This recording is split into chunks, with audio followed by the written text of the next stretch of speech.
Hello and welcome everyone to Parsons, Tennessee as the Wayne County Wildcats take on the Decatur County Middle School Panthers. I'm Austin Odell, joined by my broadcast partner Caleb Clark. He's a Collinwood Trojan alumni, but we forgive him for that. Our videographer John Harper and statistician today, none other than Shay Brantley.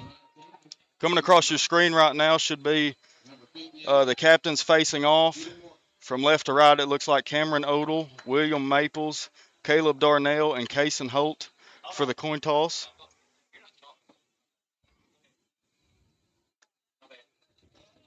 And here to start with to go over the stats from last week against the Columbia Academy Bulldogs. Caleb Clark has them written down for you. Last week, Dakota Solway led us number 8. We had 15 carries for 128 yards and 2 touchdowns. The quarterback, number 18, Beckett Miller, had 19 carries for 80 yards and 1 touchdown. Number 2, Jace Martin, had 7 carries for 28 yards. We had a total offense of 36 rushing yards. On defense, the leading tackler would have been Dakota Solway again with 4 tackles. Brandon Pope had 1 sack. We had 2 onside kicks, 1 recovered by Dakota Solway and 1 recovered by Max Parker Dixon. Total defense for rushing yards, they gave up 0. But they did struggle a little bit. We gave up 161 passing yards and 2 touchdowns to Columbia Academy's Huck Howard. Okay.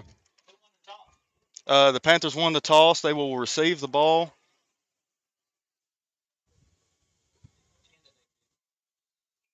The east, I believe, the east end.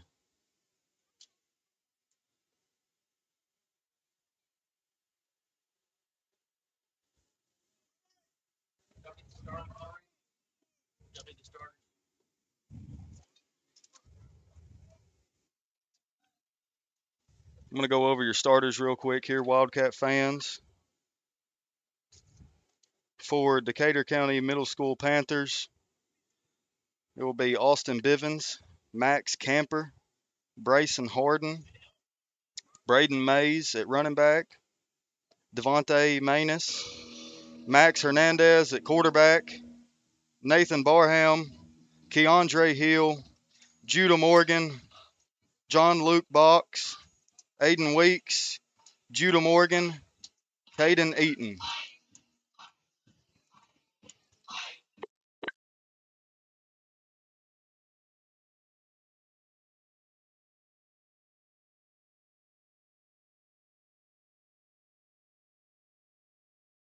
And your starters for the Wildcats, Kason Holt, Jace Martin, Dakota Solway, William Maples, Beckett Miller, Max Parker Dixon, Caleb Darnell, Ty Skipworth, Jordan Kuehler, Barrett Violet, Aaron McDonald, and Michael Stapleton.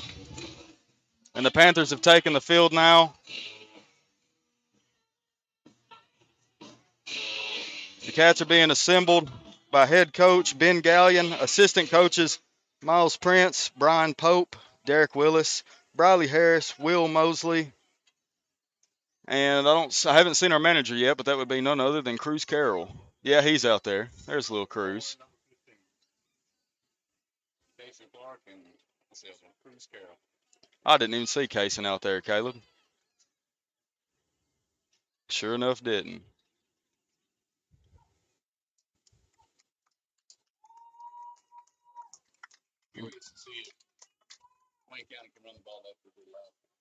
Absolutely. Oh yeah, we saw them go to that split back formation over and over and fool us time and time again up here in the booth, not knowing who had the ball when they were just running the veer almost the entire game, rarely ever having to air it out. I mean, as Shay said last week, it reminded him of old school Wayne County football. You just hand the ball to a big guy and you send him through the bricks. I mean, very impressed with their offense last week, to where Columbia Academy just aired it out most of the time. And didn't you say they had 0 rushing yards? They had a couple of gains, but they were negated by some negative plays. Very impressive start to the season by the Cats last week. The ball is teed up here, and we are about to get the action underway.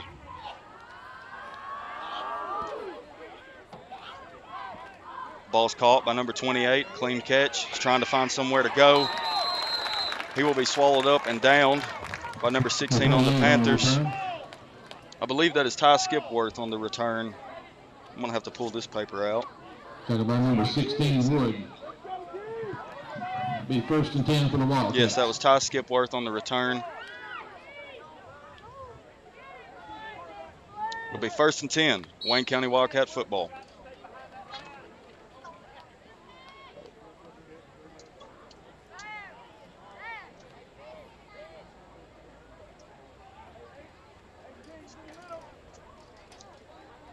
We got a split back formation again. We got Solway under center.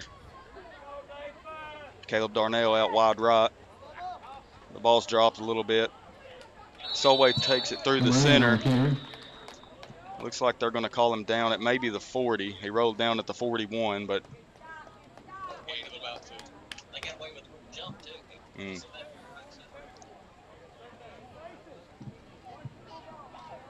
It's going to bring up 2nd down for the Wildcats. It'll be 2nd and 8 for the Wildcats. We got Ty Skipworth lining up wide left. Caleb Darnell on the inside on the left. Split back formation again. Solway under center. Hand off to Jace Martin. They're going to get him down at about the 40 for another 2-yard gain. Should make it 3rd and 6 for the Cats. Tackle made by number 6, Harden. Yeah, they're swallowing them up. It's going to bring up coming through the middle there. Wildcats.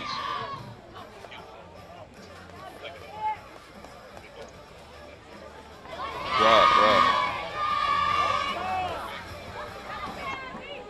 Oh, yeah, I remember looking up, and there was only about 2.5 minutes left in the 3rd quarter, and Cats had the ball the entire quarter. Got Ty Skipworth out to the right. Caleb Darnell lining up in the right wing, it looks like. Split back formation. Beckett Miller in shotgun keeps the ball. A mean lead block by Dakota Solway, and it looks like a 3-yard gain, but that will be 4th down for the middle school Wildcats. Number 18 on the carry. We have a timeout for an official timeout, an injury timeout for a Panther.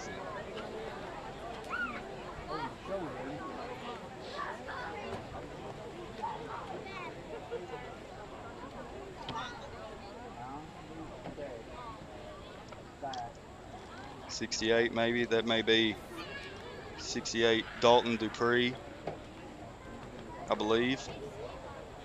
Yeah, Dalton Dupree of the Decatur County Middle School Panthers.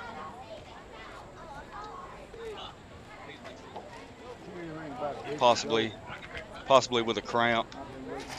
And you'll see that at the beginning of this season, you know, when it's hot weather like this, if you're not hydrating enough as a player, you're going to get those cramps, those Charlie horses, and they're nothing to play around with. They'll stop your play real quick.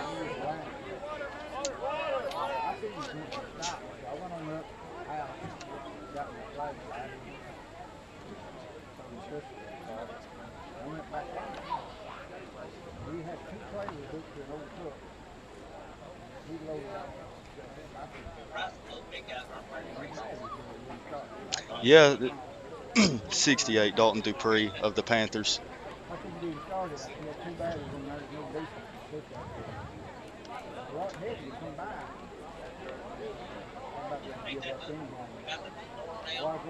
Yeah, you're right, John. It is kind of normal. Even at this age in the middle school, you know, age group, you'll see those big linemen with the knee braces, supporting all that weight all the time, bending at the hip.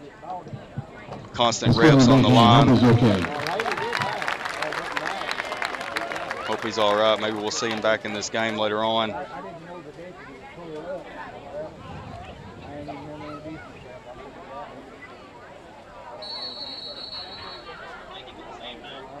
Might not. When I see it hits, yeah, his ankle.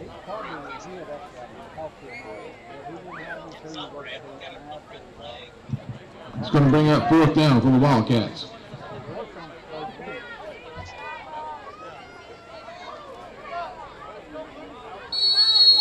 It looks like the Cats are going for it on 4th down. They And say Panther I got to Nation say, is personally, behind I this agree with the defense call. here. It's so early on in the game, it's not really going to matter in the long term if they don't convert here. But nonetheless, let's see what the call is.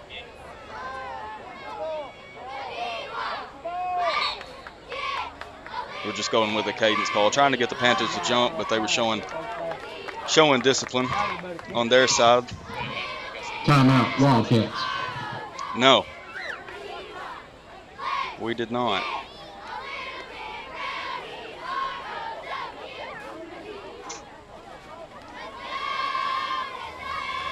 Well, it wasn't when I was in middle school, but they weren't pretty punts. I'll say that. That's what I was kind of thinking. I remember Coach Willis getting on to our punter, and he punted the ball, and it bounced off of every helmet on our team. Hopefully our sound is coming through good right now for me and Caleb both. I assure you, I was in the press box last week with Shay Brantley, so if he sounds... Yeah, I was just muted last week, so if it sounds like last week's broadcast was just Shay answering a bunch of questions, I promise I was the one asking them. You can hear you talking in the background, but it's very faint in the background. You have to listen real close. All right, looks like about 4th and 4. They're going for it. Beckett Miller in shotgun.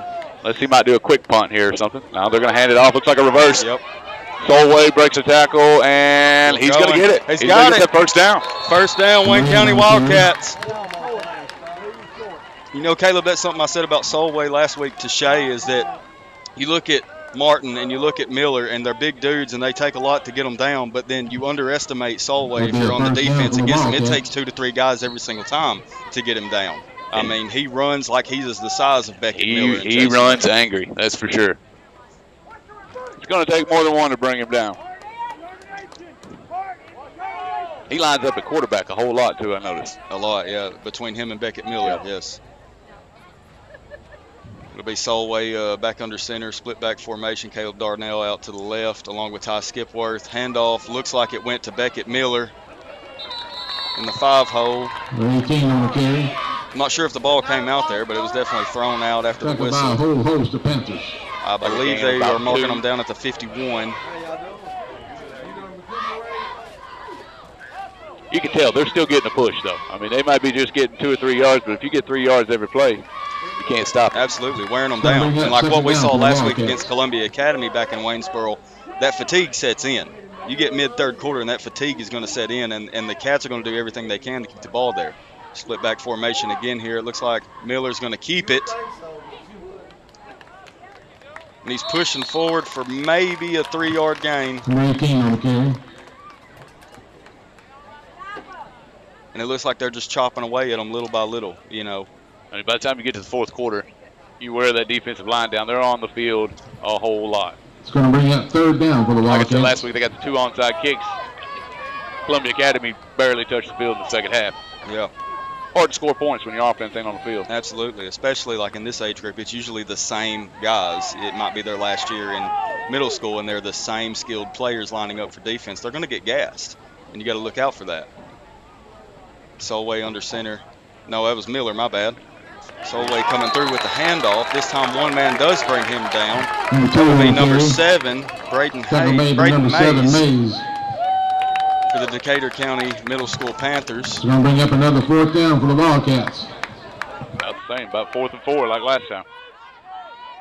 Looking like the same situation. I'm interested to see what the play call is going to be, if they're going to, flirt with the cadence again and try to get the Panthers to jump, when clearly it didn't work, 15 yards ago.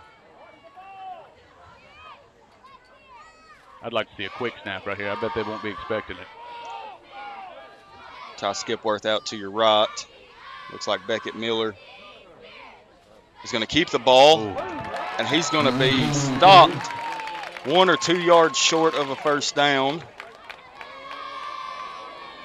We got a player down. Looks like number 90. Number 90. He's the one that made the hit on Beckett Miller.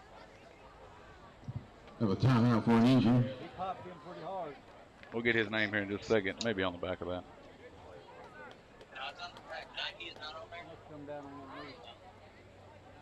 We're looking for a name for you guys for number 90 of the Panthers right now. Evidently, we don't have that information, but I mean, he definitely made a hard hit on Beckett Miller, who was the ball carrier on that play. Now he's down. It looks like possibly another cramping injury. It was quite a bit warmer today than it's been, Ben. Absolutely. I've been sweating all day, Caleb. I don't know about you. Still sweating. Very humid.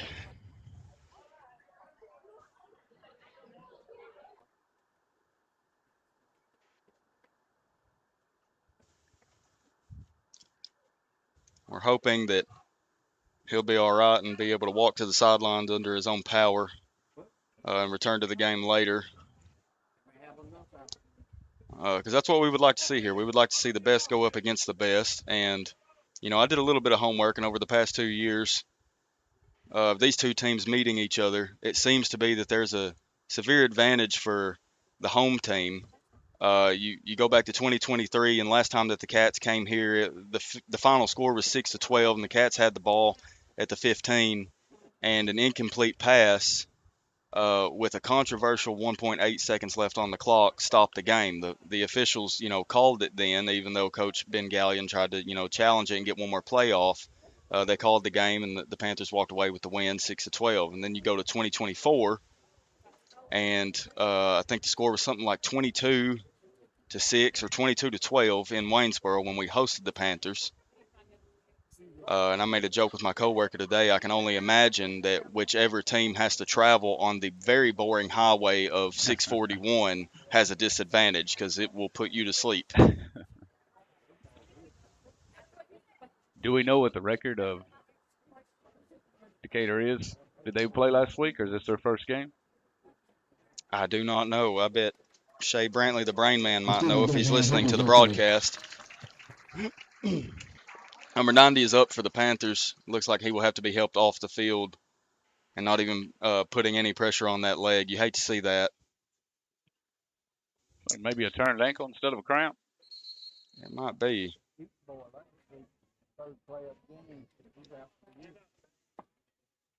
You know, pointing out again to John Harper's point, there's no taped ankles right there, no knee braces on. These might be fresh injuries that we're seeing here today. And the heat's going to bring that out, unfortunately. You know, dehydration has more of an effect on your muscles than, you know, teenagers and preteens are going to want to admit to you. They don't want to take in enough water and they get dehydrated. They're not, you know, we got a handoff here. There we go. An immediate contact by the Cats. The ball's out. I think he has recovered it, though. Yeah, I think it bounced right back into his lap. Number 7, Braden Mays, running back of the Decatur County Panthers on the carry.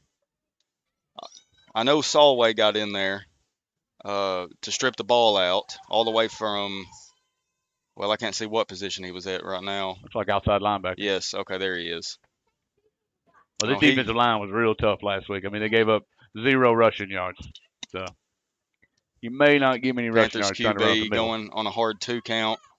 There we go. Ball again to number 7, Braden Mays. Maybe about 3 yards on the carry. Looks like Solway with the tackle again. It's going to be his 3rd down for the Panthers. And, you know, it's only a matter of time before they figure that out. If Solway's making all the stops, they're going to eventually run it to the other side. But then I'm looking, and I see Beckett Miller over there on that end ready for the stop. And another player, number 50, Jordan Kuehler. I really hope I'm not butchering that last name. I've watched him since he was little in youth, and this kid is also a monster. As you see right there, he got the wrap-up as they went to the right side. It was Jordan who made the stop. I mean, it looks like the holes are opening up, but they're closing quickly. Got about a minute and a half left in the first quarter. And just because I was talking about him, I was also watching him. I mean, he shedded that block immediately. And that's exactly what you want out of your defensive end on either side. Looks like about 4th and 7. See if they try to do a hard count right here, if they try to run something. Yeah, we've got 5 receivers on the Panthers team out here.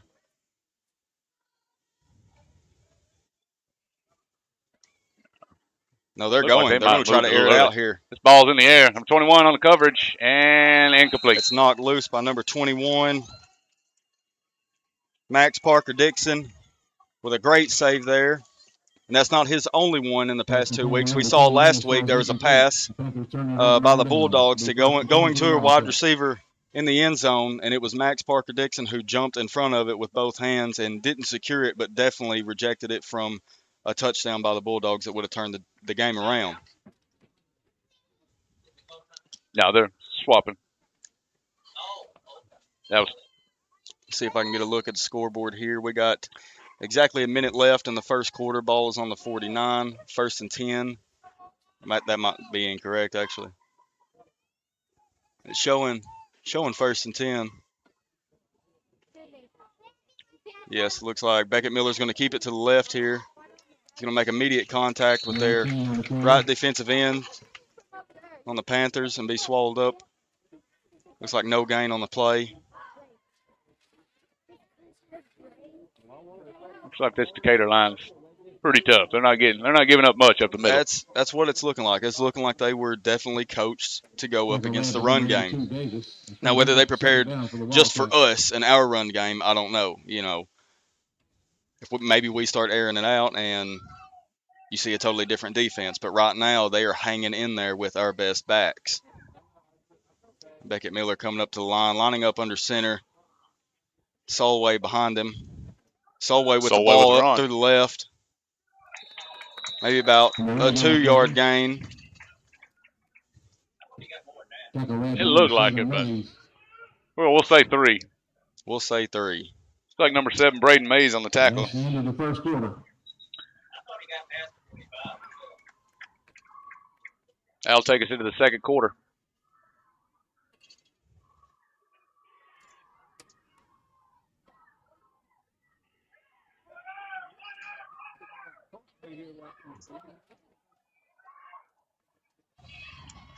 And Caleb, we got some pure grit showing already after the end of the first quarter. What do you take away from the action that we've already seen here? I mean, it looks like it's going to be offensive line versus defensive line all night, pretty much. Whoever finally gets that gap and breaks out a run, that could be the difference maker, because it looks like both defensive lines are ready to stop the run. Linebackers as well. You'll see the holes open up on Decatur's line, but them linebackers are closing in, shutting it down quick. Very quick. Quarterback did look like he had a pretty good arm, though. That was a pretty good throw. Yeah, I mean, we might see more of that as the game progresses. We might see more of an air raid offense from Decatur County against the Cats. Don't want to tell Decatur, but Wayne County struggled with that a little bit last week, giving up about 150 yards in the first half. Yeah, but you also have to point out, just how much Columbia Academy was airing it out. Oh, yeah. I mean, they might have given up that many yards, but there was a lot of incomplete passes to get to that point, that our defensive backs had covered up. It was pretty much that number 44. Can't remember what his name was. Maybe Honeycutt. That sound Honeycutt. Right? Yeah. He was getting most of the catches. Yeah. I mean, he just had that raw speed. He could get down the field, and he had the hands to catch it. But you had guys, especially like Max Parker Dixon, that were stopping those catches from being made, and inevitably, saving the game in key moments like that. That third down. Got an official timeout on the field here.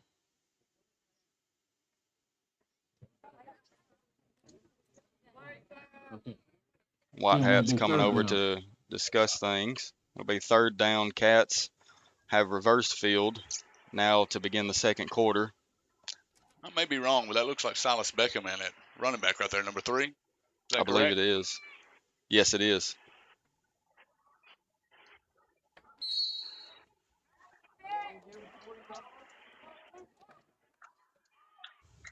Haven't seen him on offense yet. He's just a 6th grader. We got Solway in shotgun, keeping it, faking the handoff to Beckham. It'll be 4th down for the Cats. What would you say, about maybe a 2-yard gain? He might have got a yard and a half. Looks like about 4th and I'll say 5. And that's 4th down for the Wildcats. We got Beckett Miller coming back in. Perhaps with a play call that he had to be told specifically on the sideline. Looks like Cats they're either going for it or they're going to try to make the Panthers jump here. Solway in shotgun. Looks like Miller and Martin to his right. Looking like Silas the nose guard might have Beckham been lined up offside. taking right the there. handoff Oh. and stopped in the backfield. Good tackle right there. What was way that number? back for a 6-yard loss, and it will be Panthers ball. Devontae Manus on the tackle. He got through there quick. I don't know where the hole was, but he come through it. Very quick. I mean, as soon as I saw the handoff, Silas was down.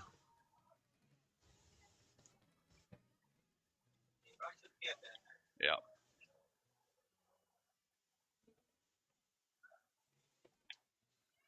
Got number 7, Braden Mays, coming off to the sideline here. That's the Panthers starting running back. So I would slightly bet they might be trying to catch the Cats off guard here with a pass as they're lining up for it. We got 68 returning into the game with a hobble. Maybe he's straightening it out.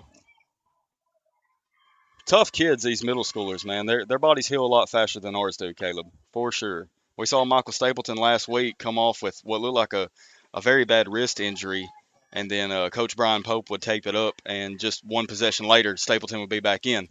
Hand off to the back of the Panthers, He's number 20. hard. He's chopping them feet and trying to get through. Looks like maybe a 5-yard gain. Who was that, Caleb? Number 20. Like is that number 20 or 30? Yeah, 20. I don't have a 20 on here. We don't have a 20 for that, folks. We don't know the name of that player. Yeah. They got a whole bunch of players, so it's hard. Columbia Academy.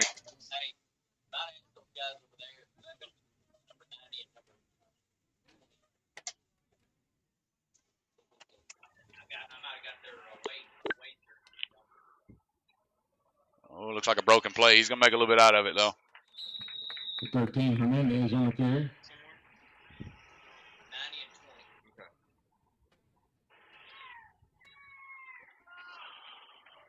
Looks like it's third down at about 7. Got about 6 minutes left in the half.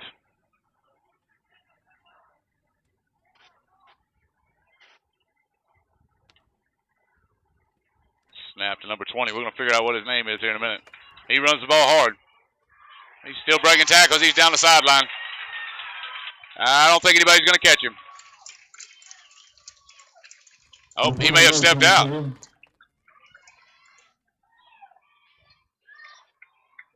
Yeah, they're going to say he stepped out at about the 26-yard line.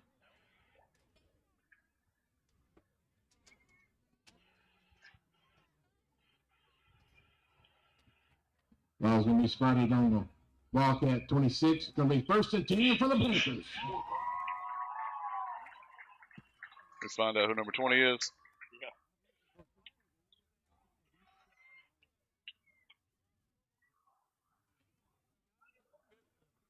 First down on about the 26-yard line. Snap. They're going to throw it. Up, and he's going to get gobbled up in the backfield. That's a sack. By about 3 Wildcats. Looks like number 18, 71, and 17. That would be Beckett, Miller, Michael Stapleton, and I believe William Maples. They were in his face pretty quick right there. Yeah, William Maples, all 3 of them swarming them up. Sorry I had to step away for a second, folks. I had to go get some declassified information. Number 20 for the Panthers team is Miles Roach that we saw on that carry a few moments ago. And number 90, who was injured earlier, is Caden Eaton for the Panthers. We got a pass going on here. The quarterback He's scrambling out. Looks like he's going to take off and run it, but there's Beckett Miller and Jordan Kuehler. Quaylar. That's his last name. I knew it would come to me. It's going to bring up 3rd down for the Panthers. Might have got a gain of 2 there. Looks like it's 3rd and about 14.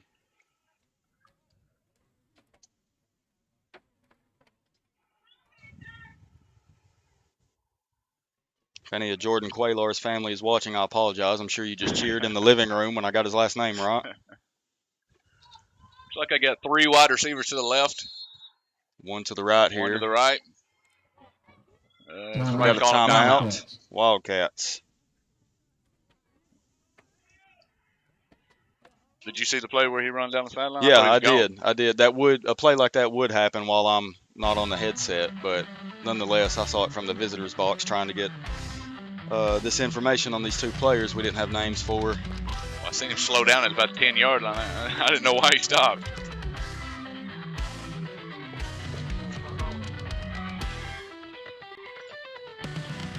We got about 4 minutes left in the half.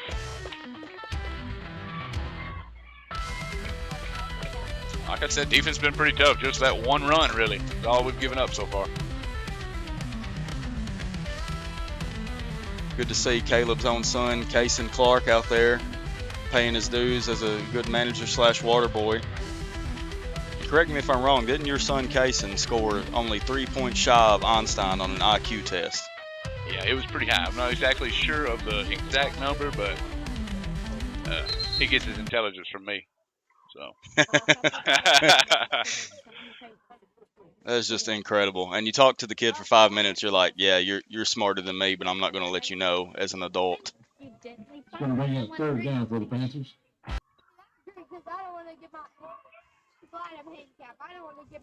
We got 3:54 to go here in the second quarter. still coming Ball back. on 29, 3rd and 13 to go. Yep. 3 to the left and 1 to the right. He's 13 dropping out of back. shotgun. And he's going to have to roll out to the Stapleton's left. on the hunt for him. Martin's Throws coming it, and and it's intercepted by Beckett Miller. What a great time for that. That gives you enough time to maybe drive it down the field and score a touchdown right here before the half. Well, the quarterback took an absolute clobber from Jace Martin. And maybe that affected his throw for it to bounce off the hands of his receiver. And a beautiful interception by Beckett Miller. Threw it behind him. So say you got about, what we got? 1 timeout left, 3:45. That's time to drive down the field and score a touchdown. Get a little points before the half because I believe the Panthers will get the ball after the half, right? No, we will. We will. Yes, they started the game off receiving. So it'll be Cats ball after halftime. But a score here, I mean, it gives us the opportunity to double dip. With Solway up the keeping the middle. ball. You could drive a truck through that Like, gap about that the 7. lineman just made for Dakota Solway on the carry. I'd say about 6-yard gain. About 2nd and 4. left and it's still ticking. Second down for the Wildcats. That's the thing about the offense they run. I mean, you're running the clock the entire game. It never stops. I was just about to say that. What I'd be doing here if I'm the Cats is draining that entire clock and hopefully ending this drive with a score in hopes of double dipping after half. So we got Solway in shotgun, Silas Beckham to his left. Solway keeps it again, Breaks the goes tackle. through the 6 hole. Like a first down. Enough for a first down by about a yard. On the carry. They're signaling first down. So that'll stop the clock just momentarily as the chain gang moves the chains. First down, leaves 1st and 10 for the Wildcats. Silas Beckham has stepped out of the game. Beckett Miller is back in with a new play call. Looks like the Panthers are going to call timeout. Take a second to think about it. And Caleb, I don't know about you, but if I'm the Panthers head coach at that point, I'm going to wait and see what the Cats are setting up and then call a timeout. Yeah. So that maybe if they come back out, with the same call, I know what defense I'm running against it. You might have saw something he didn't like out there. That's why he stopped it.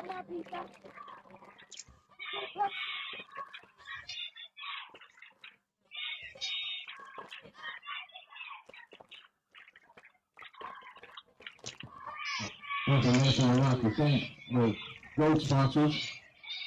Continental Concrete, CBS Bank, First Bank, JH. It's good to see so many folks of the Wildcat Nation coming out to this road game for the middle school Wildcats. And if you're not able to, we hope you always join us here at WCHS Sports on our YouTube channel. And am I correct, John, in saying the Rumble app?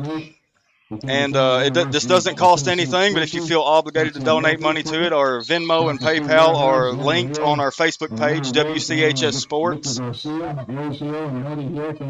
What we do ask is that if you're watching us on YouTube, you do like us and subscribe to us so that maybe one day John Harper can be a millionaire from YouTube, paying him so much from these amazing broadcasts that he brings to you from his 5-star videography. He makes 0 from YouTube. Let's change that, folks. Like and subscribe.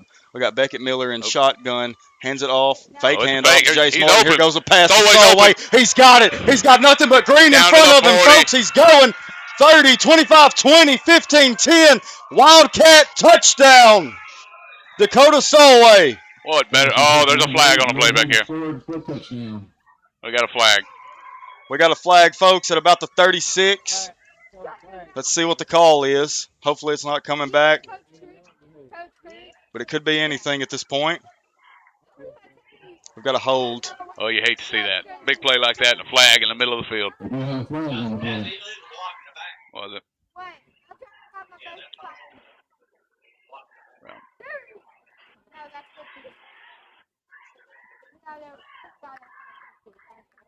What threw me off is that he signaled to the Panthers. So it looks like this is. Yeah, they.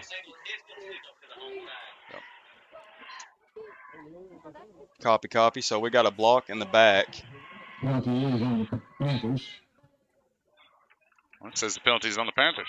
Yeah, the penalty's on the Panthers. As How do you the get a block official in- signaled, John. Okay. And then he's checking to Ben Gallion for the. I was wondering why they wasn't moving it back. That makes sense now. So the ball's Maybe on the illegal forward. hands to the face. What did you say 3. the sign was that? Because I saw him do like the fist, and then he opened his hand, so I thought it was a hold call at first too. But you know, Well, whatever it is, it's a Wildcats touchdown.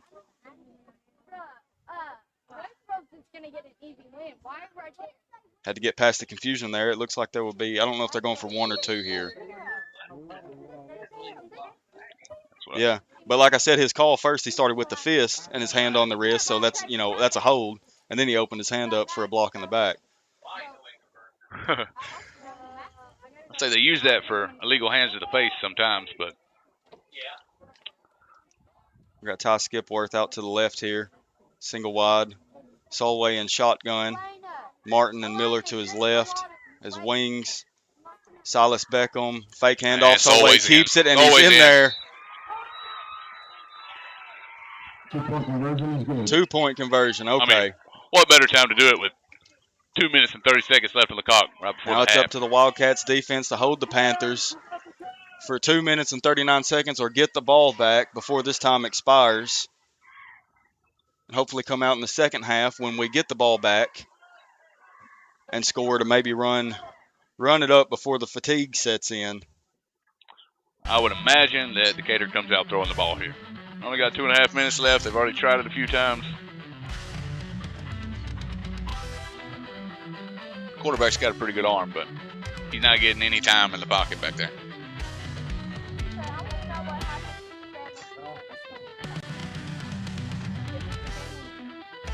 That was a great pass to from Miller to Solway there. I mean, he was wide open. You know, that's what we talked about in the first quarter. Eventually, games like this, you know, where it seems like a stalemate in the first quarter, they eventually break apart and mistakes start happening, and you'll have great athletes that capitalize off of those broken up plays. Well, when you got an offense that's running the ball the way that they do, and they did, it opens up the pass game. I mean, nobody's thinking pass right there, so he slips out, nobody sees him. Next thing you know, you see him 70 yards down the field for a touchdown.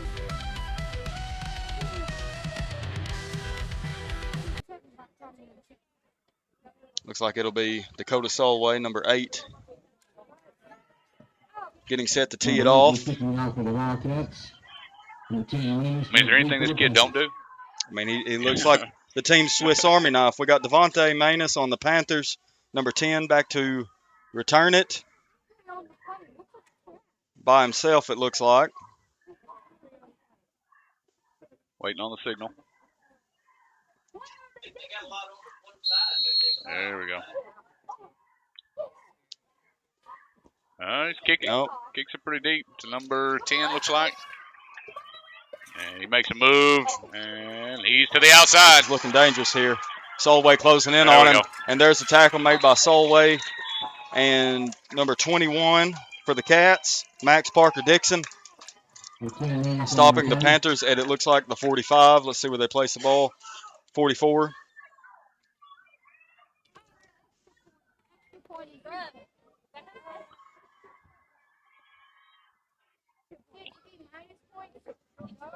Two minutes and 25 seconds left. Panthers still have 2 timeouts. 44-yard line. It's going to be first and 10 for the Panthers. We got number 82 of the Panthers, Judah Morgan, coming in for, I believe that was number 19, Gunnar Marcus. You got to make sure not to get beat deep right here. Your safety's got to keep his eyes out. Nothing past you. We got double wide receivers here, quarterback in shotgun. Going on another hard count, handoff to number 7. There's not much there. He was wrapped up by Dakota Solway and William Maples for a 1-yard gain. It's going to bring up second down for the Panthers.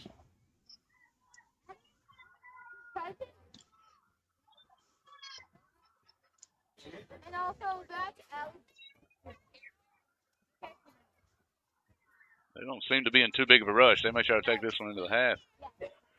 I'm pretty sure they get the ball back after half. I think Wildcats got the ball first, right? Well, okay. Wildcat quarterback in shotgun right here. Handoff to number 7 again. He's got a bunch of green in front of him. We got a block in the back to number 10 right there. No flag on the field. Finally brought down at the 10-yard line. Silas Beckham. Yeah, Silas Beckham. He's getting up a little slow there.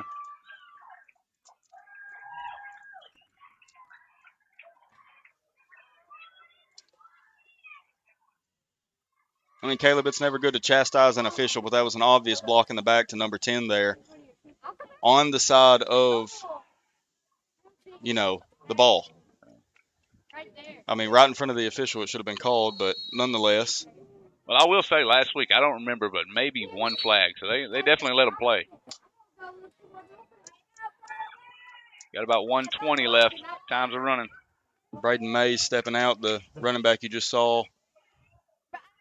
Number 20, Miles Ranch, come in for it, and he's got the ball. He's being wrapped up right now with not much to gain, if anything at all. It'll be second down for the Decatur County Middle School Panthers at the second down for the Panthers. We're in under a minute. 14-yard line. We got an official timeout. Jordan Quaylar, number 50, coming out of the game. Maybe some helmet issue there. Yeah, something to do with his equipment. They're sending in, I want to say 71. Michael Stapleton coming back in for Quaylar. And it's the number 20 again. He's being wrapped up by dragging Beckett a few Miller. tacklers. We got a flag now. Just a host of both teams right there. Gain of about 5, but we got a flag. It's a carry by number 20, Miles Roach, for the Panthers, with a flag on the play.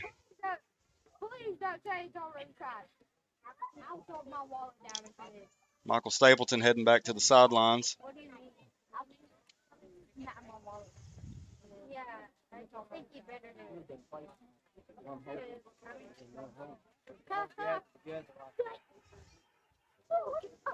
still waiting on the call here.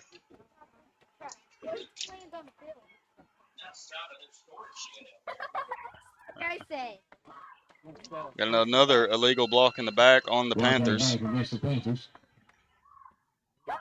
So that'll bring the Panthers back.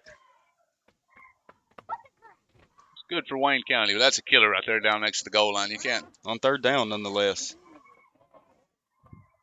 So we got about 33 seconds left. Panthers still got 2 timeouts.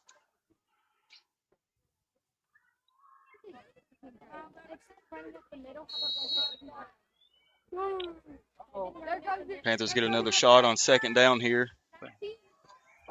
Ball back on the 14, clock's ticking, 26. I think the Panthers are going to take a timeout. Waiting for a signal here, folks. We got a timeout for the Panthers. You had the receivers moving around right there. I don't think they necessarily knew what they wanted to run. I mean, a stop right here would be big.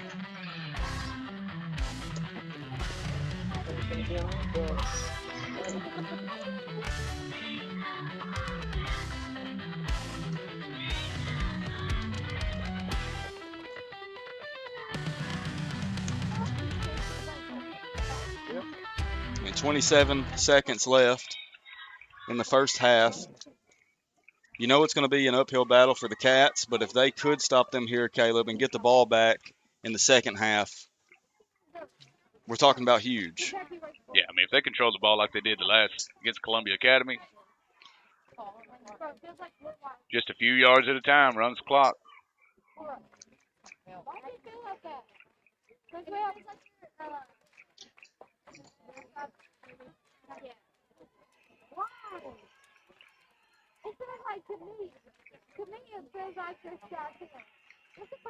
Taking a little time right here, see if they come up with a little trick play. I figure they'll probably try a throw here since they still have one timeout left. Jesse, Holly? Why don't you just call him?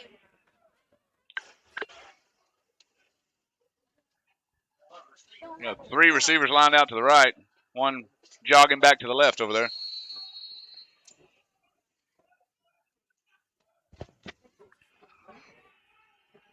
QB Max Hernandez in shotgun.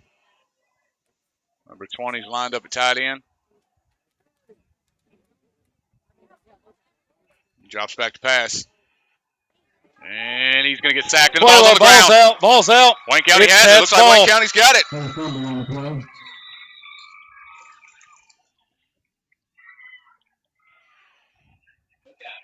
Let's see who comes up with it.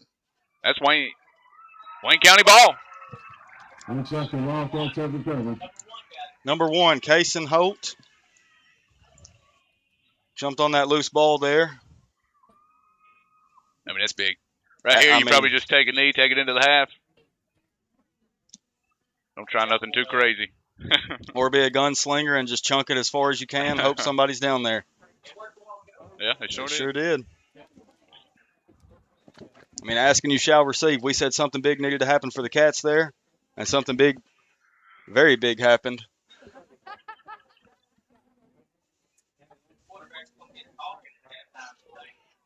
Oh, yeah. Well, he was carrying the ball. Yeah. He was holding it out when he got hit. It just went bouncing around. And it looks like they're going to take a knee here. Beckett Miller is going to snap the ball. He does take a knee, and that will take us in to halftime. Well, difference makers, one big play. I believe our good friend Shay Brantley, who is acting as our statistician today, will be joining us at halftime to go over the stats for both teams' players. So stay with us, folks, if you want to hear those, and we hope to see you in the second half.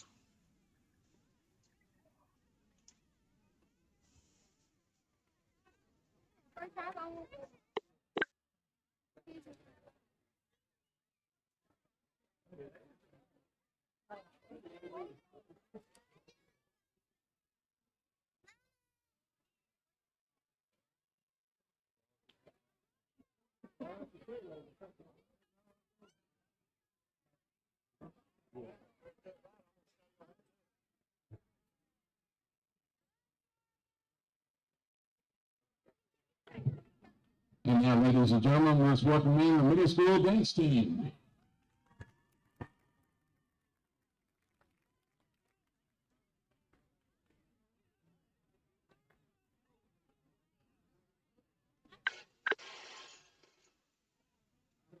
Our halftime sponsor, American Forest Management, specializing in land management, real estate services, wildlife management, recreational licenses, and timber sales of Waynesboro. You can call them at 931-722-3302.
Decatur Middle School Booster Club would like to thank their beer sponsors, Amy Balkan, CPA, Little Johnson Catering, and Food Truck. All right, so these are your halftime stats. Starting off with 2 tackles, Jace Martin, number 2. Then you got 1 by Silas Beckham, number 3. 2 by Dakota Soloway, number 8. 1 by William Maples. 1 fumble recovery by Maxon Parker Dixon, number 21. And 1 pass deflection. You've got 2 tackles by Jordan Sellers, number 50. 1 tackle, Aaron McDonald, number 65. 1 tackle, Michael Stapleton, number 75. Your offensive stats.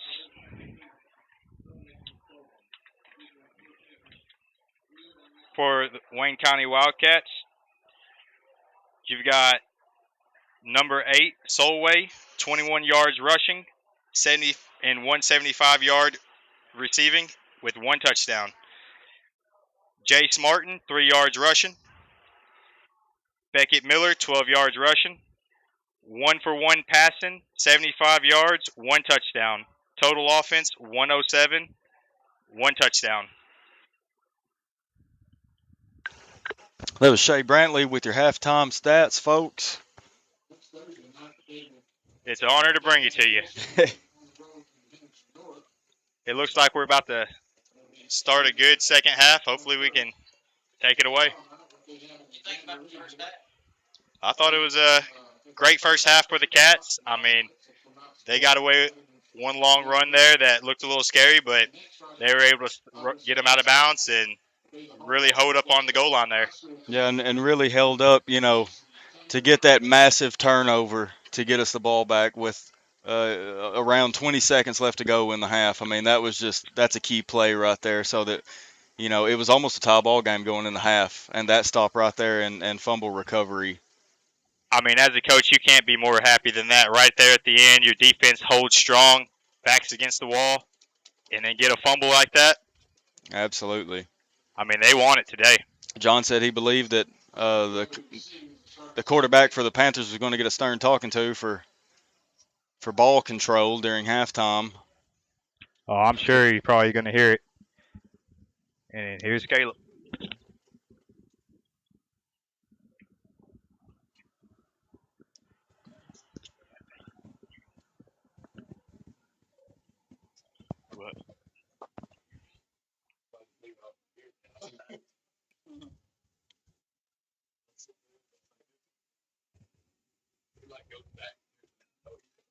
And folks, if you're just now joining us, hello and welcome to Parsons, Tennessee, as the Wayne County Middle School Wildcats take on the Decatur County Middle School Panthers. It is 8-0 Wildcats.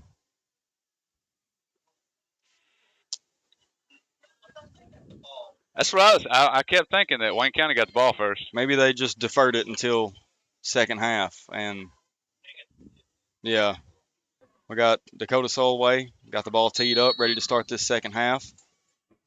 And it looks like he tried an onside kick there, but I think that went about a yard. They're going to place him there, it looks like.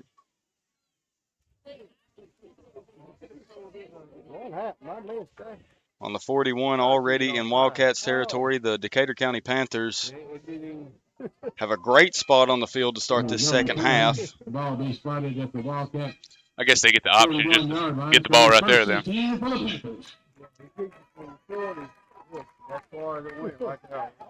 have your defensive linemen. Let's see if I can remember all their names. Starting from my end to the other, Beckett Miller, Jordan Quaylar, Michael Stapleton, 77. Let's see here.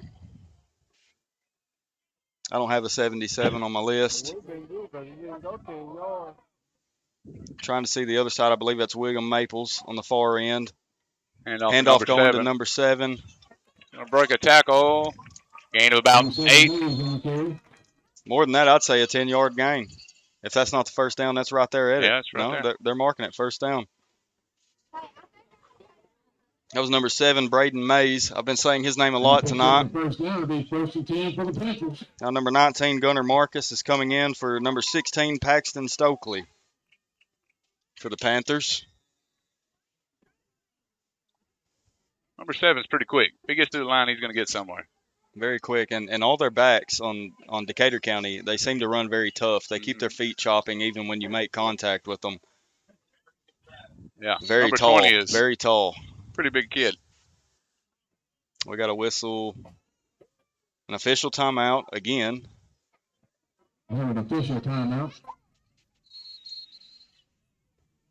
They signaling for the clock to go rolling. Got Max Hernandez in shotgun for the Panthers. Handoff here. Reverse to the outside. Sweep by number 10. And he got mauled Goodness by number gracious. 18, Beckett Miller.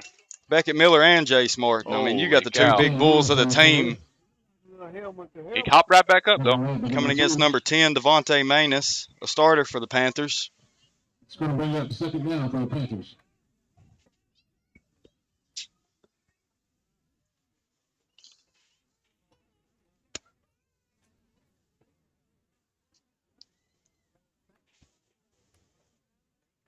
Like 2nd and about 12.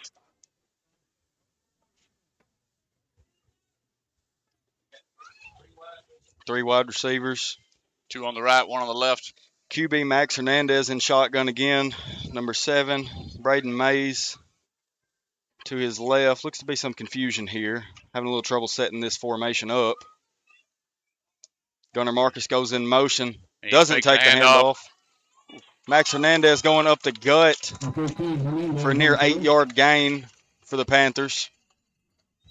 Met by Solway and I believe Jace Martin. It's going to bring up 3rd down for the Panthers. Bring up about 3rd and 4.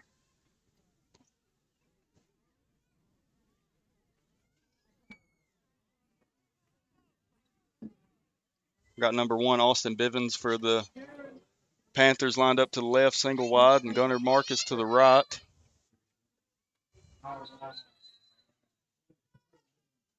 Timeout, Panthers. Timeout, Panthers. I'm going to take a second and think about it. It almost looked like they were trying to get the cast to jump, maybe go with a hard count. But it seems like that's an ongoing theme with the Panthers. They've been going on 2, whether it's 2 claps or 2 huts, or 2 goes the whole game. They're going on 2 90% of the time. Pretty disciplined. I ain't seen nobody jump off sides yet. They seem to be moving the ball a little bit better in this second half, though.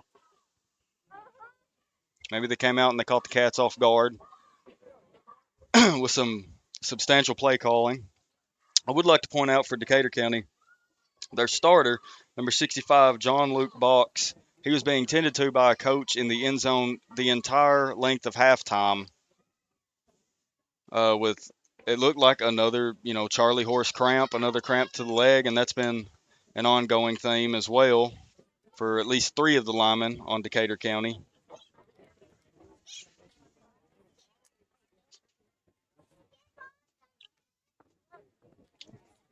But I see him in the game right now as their center.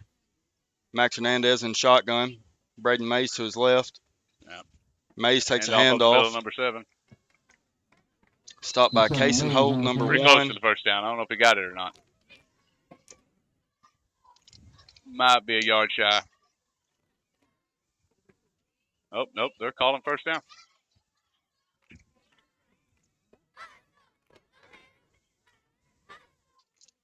Yep. He's signaling first down.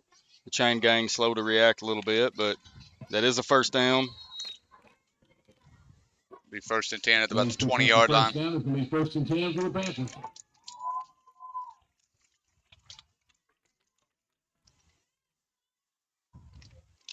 Oh. I don't think they did not called call it. that. Braden Mays Had a little takes a jump there, handoff. but maybe he got back in time. We're about the 3 hole. We got a Panthers player very slow to get up. Number 68. Is that number 68 again? Holding his leg. Yeah, he was injured in the He's first back quarter. up. He's tough.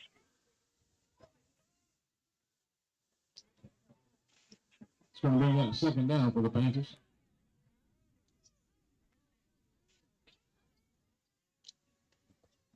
It's one thing you got to give credit to the Panthers for. They got a heck of a line this year on both sides of the ball, it seems like.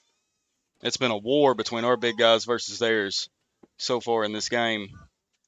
We got 3 wide receivers out there. Max Hernandez, quarterback, in shotgun. Sending number 10 in motion. Like a reverse. Takes the sweep, and he is He swallowed gets up immediately instantly. by a Wildcat. Number 65, it appears.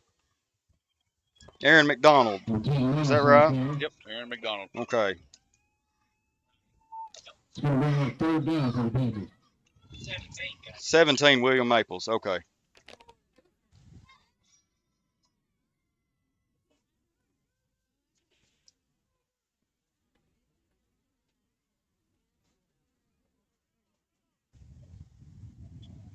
Got Max Hernandez in shotgun again. Confusion out here on the edge.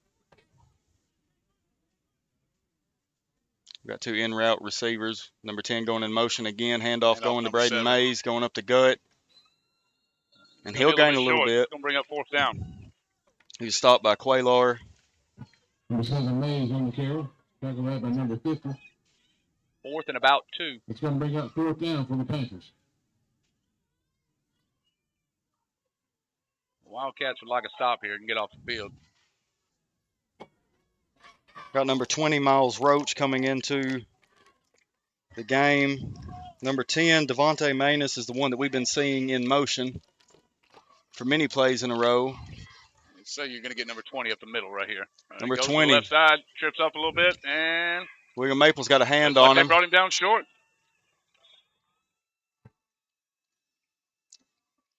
Number 20, Roach on the carry. Yeah, And it will he be appears to Wildcat short. ball. Wildcats football. And the Panthers turn the ball. Another over. great stop stop. right Another For the great Wildcats. stop What is that? by the Wildcats. About the 10-yard line. About the 13, About 13. I would say. 3 minutes left to go in the third. Now's the time you. Yeah, 11.5-yard line. Wildcats to start it off, first and 10. Get a few first downs here, run some clock, wear down that Panthers defense. And they could do, what we saw them do last week when we hosted Columbia Academy. They could march all the way down the field, take their time, and run this clock. Beckett Miller Fake keeps it. handoff. Miller About with 4 or 5 yards right there. Number 18 on the carry. Tackled right by number 10, Manus. I mean, you can't be stopped if you gain 4 yards It's of going to play. bring up second down for the Wildcats. That's what they say, anyway.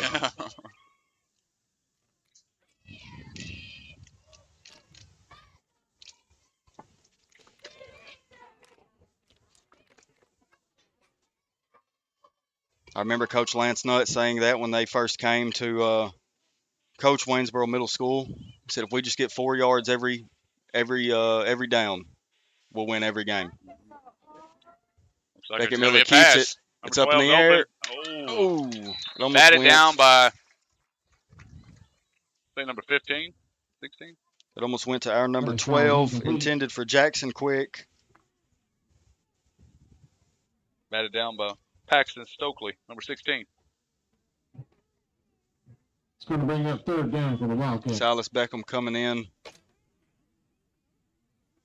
for Jackson Quick. It's going to be third and about 7.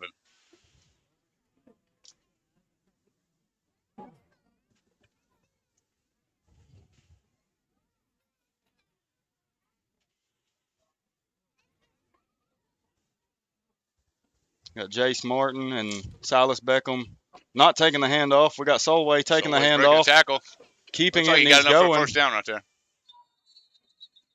Oh, and we got another flag out. Number 8 on the carry. See what the call is. Oh, I see it now.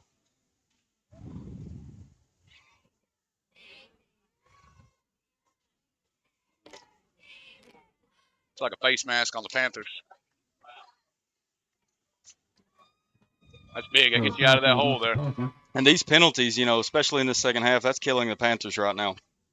I think he had enough for a first down, though, right there, didn't he? even without if the not, penalty. very close to it. Yeah, I think he had it. Ball spotted at the Wildcat 29. And that's the same thing that I love to keep pointing out about Dakota Solway. You know, you look at the other guys like Jace Martin and you look at Beckett Miller, and you think they would be the hardest to bring down, but Solway almost always he needs about 2 or 3 guys to bring him down. He runs the ball hard, that's for sure. He's got some speed on him too. Looks like they're going to take a timeout. We had a little confusion right there. Wildcats going to take a timeout. Talk about it for a Timeout, second. Wildcats.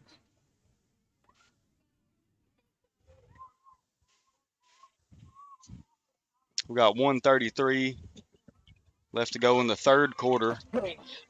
Wildcats 8, Decatur County Panthers 0. It is Wildcat ball on the 29.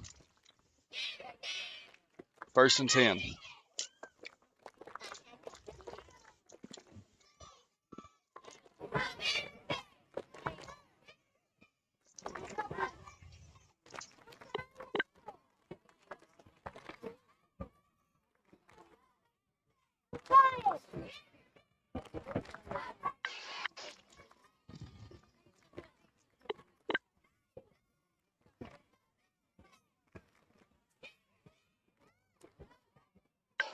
Folks, if you joined the broadcast a little later than usual, you have your head coach, Ben Gallion, for the Wildcats, assistant coaches Miles Prince, Brian Pope, Derek Willis, Briley Harris, and Will Mosley. And the only coaching information I have for the Decatur County Middle School Panthers is their head coach, Trey Cruz.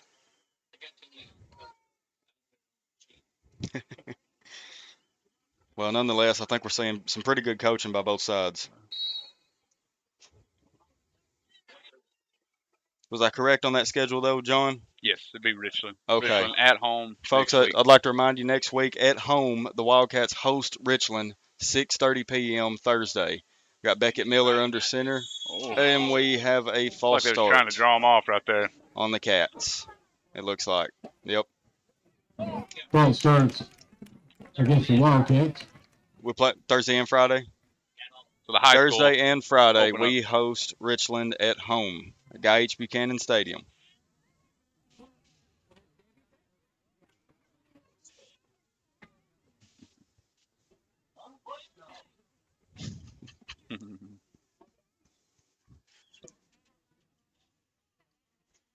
All right. Well, they got backed up 5 yards, but it's 1st and about 15, looks like.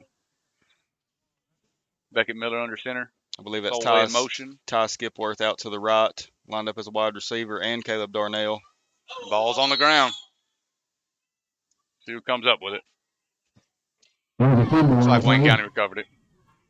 Successful Wildcats have recovered. It's going to bring up 2nd down for the Wildcats. 2nd down and 15, minute 20 left in the third quarter.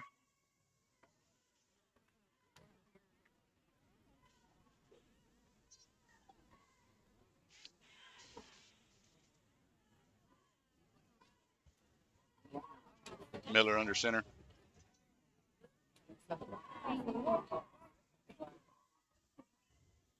Solway and Martin. Martin going in motion. Ball on the ground again. Got a bad snap Toss out. again. Solway being dragged down by a host of Panthers. Gain of about 3 yards. It's going to bring up 3rd and about 11. Tackle led to number 5, Camper. It's going to bring up 3rd down for the Wildcats. I know they had a hold of his jersey, but he finally got. Is that somebody on the ground? Looks like he just. Well, he's getting back up, so I think he's all right.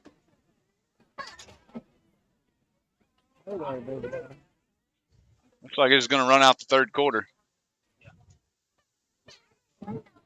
And that will be the end of your third quarter, folks. And that's the end of the third When we quarter. come back, it'll be Wildcat ball, 3rd down, 15 to go for a 1st down. Ball on the 28.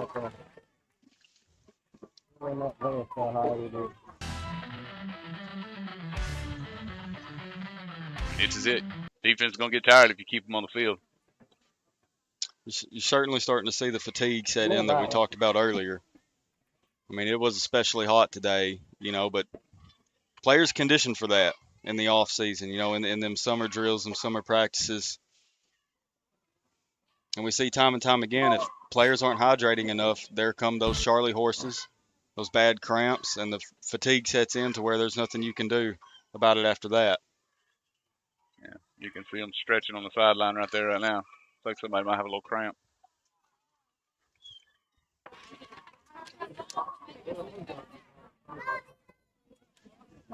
They don't give them mustard no more for cramps? I guess not.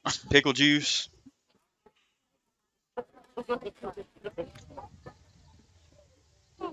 I remember having packets of mustard on the sideline when we played. If you got a cramp, you'd get a packet of mustard.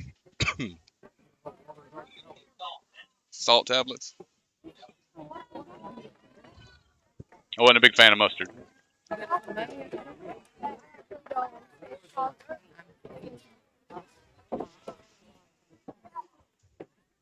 I can do the pickle juice, though. Pickle juice didn't bother me. I could drink pickle juice.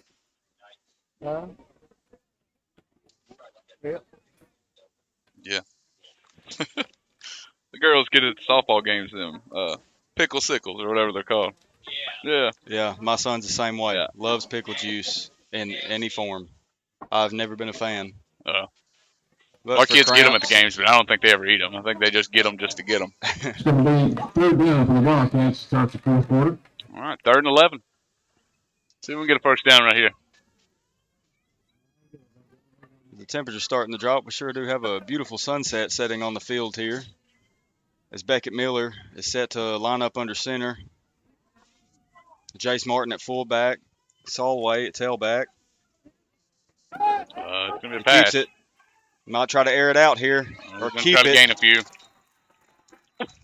And he will be brought down at about the 27-yard line. Might have got back to the original line of scrimmage.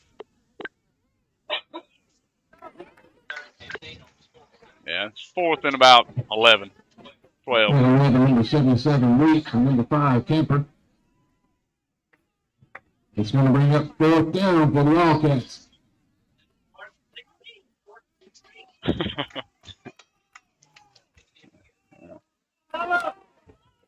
It doesn't look like they're going to punt here.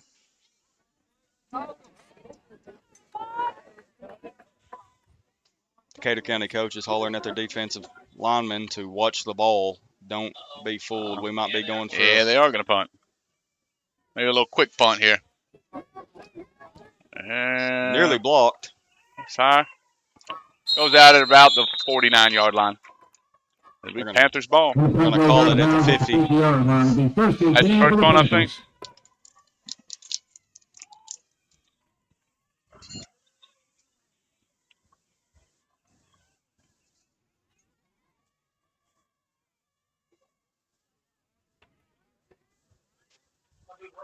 He had a That cannon, was didn't head, I think that was. Is that head coach? We don't have No. the coaches' names, but one of them's got a cannon on the sideline over here. Yeah.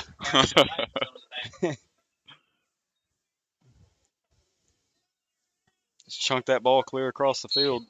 All right, looks like they're going 3 wide on the right side. You got one single over here to Braden the left. Mays in the backfield. And they're going to hand it off to him. Gain of maybe 1, 7 Mays on the possibly 2. Tucker Rabbit, number 17. Might have fell forward for an extra yard. He's pretty tall. Going to bring up second down for the Panthers.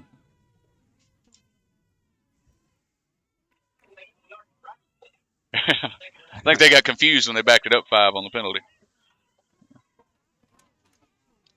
Quarterback Max Hernandez in shotgun. Got 3 wide receivers to the right, 1 to the left.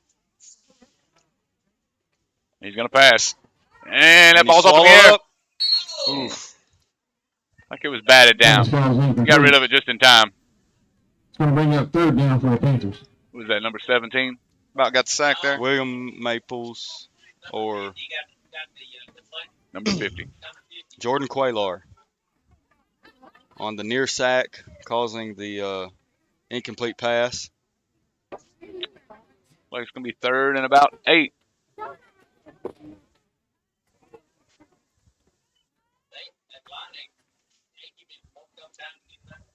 Panthers sending in number 82, Judah Morgan, in for, I want to say, that was Gunnar Marcus that came out. I couldn't tell if it was a 16 or a 19.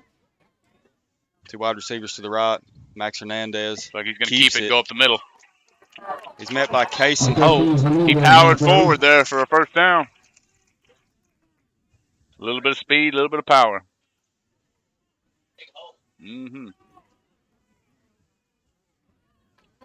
A mean helmet contact with William Maples. You can see him readjusting his straps right now. Well, they may be. We haven't seen Hernandez really keep the ball much. They haven't moved the chains yet, but chain gang asleep. Now they're going to move the chains. Haven't moved the chains yet.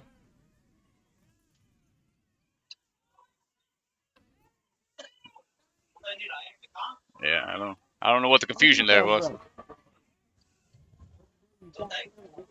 That's going to be 1st and 10 for the Panthers. All right, first down. 2 receivers to the right, 1 to the left. And 13's keeping it again.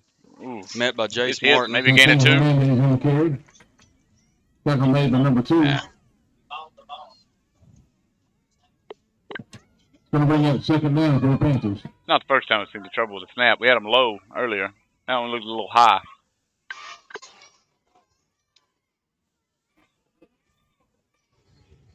We got Gunnar Marcus going back in for number 82 on the Panther side, Judah Morgan. Looks like you got 3 receivers to the left, or to the right, 2 to the left. Yep.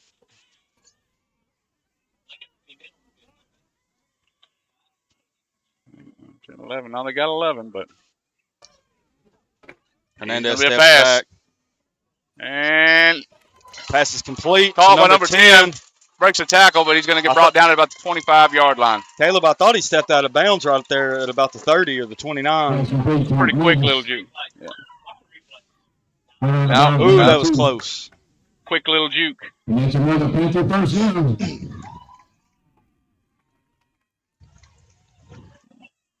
Like they're going to try to have a little success passing the ball here. I mean, Wildcats defense, they got to wake up here. It's not, it's not 22-0. It's 8-0.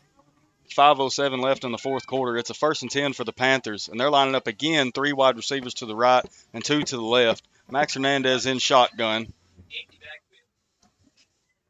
He's going to run it up the middle. And the ball on the ground. Ball's out. That's Wayne County ball, number 1. Sir.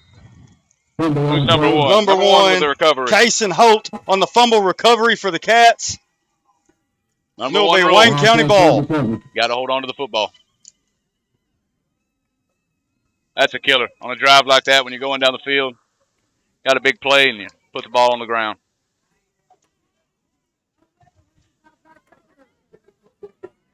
That's tough. Outstanding job punching that ball out. John, I didn't get an eye on what player that was that caused that fumble. Looks like number 2, Jace Martin. Jace Martin causing that forced fumble to get the Cats the ball back with an 8-0 lead here in the 4th quarter with 4:42 to go in the ball game. It's 1st and 10, Wayne County ball. Beckett Miller is in shotgun. To both of his sides is Jace Martin and Dakota Solway. I imagine they're going to just run some clock here. Beckett keeps it to the left. He's met with a host of Panthers here. He's tough. He's still standing up. Looks like the Panthers still have 2 timeouts. Yep. Now, it's one thing to be conservative, but it's another thing to be conservative and keep making first downs. Number 77 week. No. No, probably wouldn't air one out. Second down for the Wildcats. I mean, when you have these two, when you have these, 2 lineups going up against each other, the holes have not been easy to get through for either team's run games. Got Beckett Miller back at shotgun. Hands it to Oh, Martin. the ball's on Martin the ground. fumbles it. It's still on the Oh, the ground, and it's Panthers have it. Panthers ball at the 13-yard line. They got it Costly back. turnover there. Well, maybe they should have aired it out.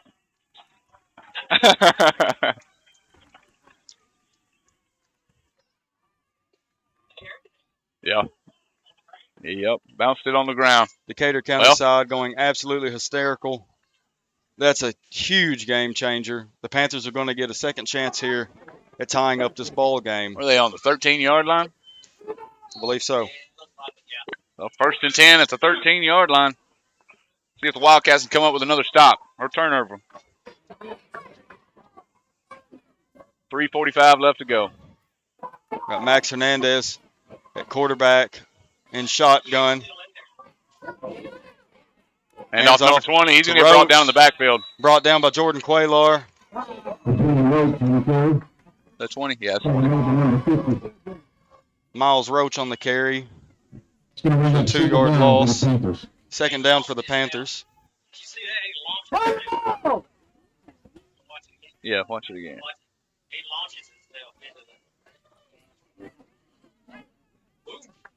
Man, Quaylar getting back there for that save. Handoff to Roach down the to the left side. He's got a Mason little can't room. get him. And that will be a Panthers Panther touchdown for Decatur County Middle School. That will make it 8-6. Wildcats still in the lead. It's going to come down to this 2-point conversion at the moment. Pretty good-sized kid, that Miles Roach is. Him and Braden Mays both. I mean, they have tall players. Oh, yeah. So how far back do you have to go for a 2-point conversion? Is it the 5-yard line? Is that what it looks like they're on? 3-yard line? Okay.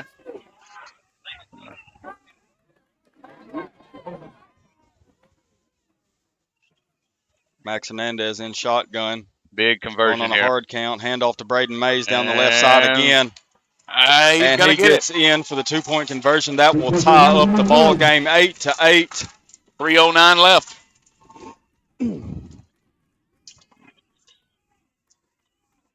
We may see an overtime. It would not surprise me between these two teams. You know, we mentioned their 2024 matchup, their 2023 matchup, and they have both just been barn burners of entertainment to see these two teams go up against each other. If we do see overtime, is it like college rules where they line up on like the 10 and go from there? Do you know that? Do what? Do they line up on the 10 and go from there, like kind of like college? I believe it was actually, I'm not sure. I'm not sure. Well, maybe Wayne County will score right here and we won't find out.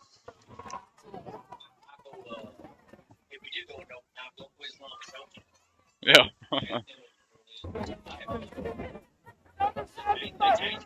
They change them every year, the overtime rules, it seems. Just like, you know, the NFL does most of the time.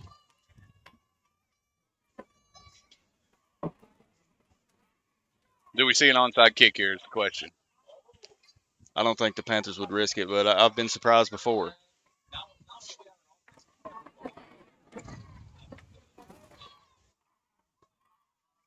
It'll be 58, teeing it up for the Panthers, John Lawson. Yeah. Whatever they are planning to do, they are communicating about it big time. Usually, you know, the kicking team doesn't communicate that much when it's a regular kick, Caleb. It looks like a regular kick right now, the way they're lining up. But maybe he just told them, I'm going to send this one deep. Well, let's see it here. Yep. And that must have been. Solway is closing in on the ball. He's scooping it. He's breaking a couple tackles. He's brought down at about the 22-yard line. Tough road ahead with only 3 minutes left. Little celebration there. Got knocked on the ground, looks like. Yeah. Knocked his helmet off, looked like. As part of this, the Wildcat 22 will be 1st and 10 for the Wildcats.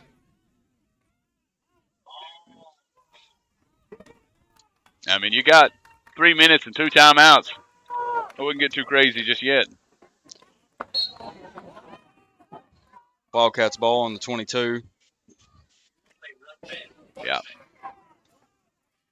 Caleb, I'd like to point out, unless that's a 5 instead of a 6, I believe on the Panthers side, number 68, the one that was injured earlier in the first quarter and went back in, Dalton Dupree, he's laying on the sidelines again. That is him.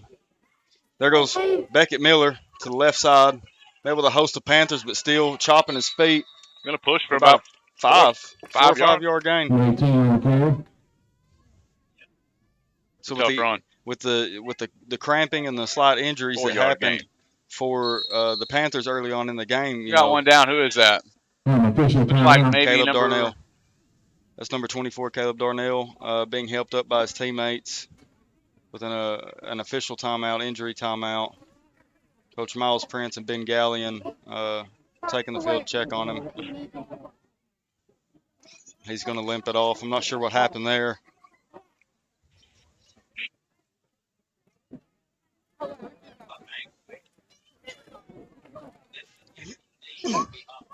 No.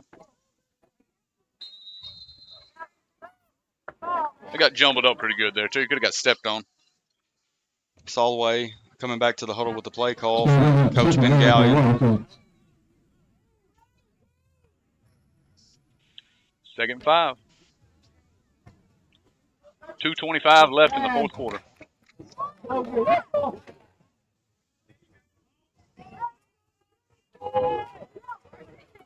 I mean, as a middle school kid, are you excited or are you nervous right here with Scared 2 to minutes death. left in the game? Outer body experience, Caleb. Beckett Miller in shotgun, Jace Martin to his left, Dakota Solway to his right. Hand off to Solway. Oh, He he's is got the going up the outside. left side, and they have covered up the outside for a gain, actually a loss, I'm sorry, for 2 yards. Loss of 2 or 3. Oh, we got a timeout.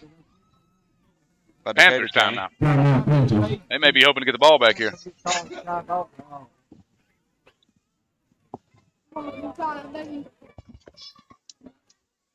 1:48 left to go in the fourth quarter. It is second down.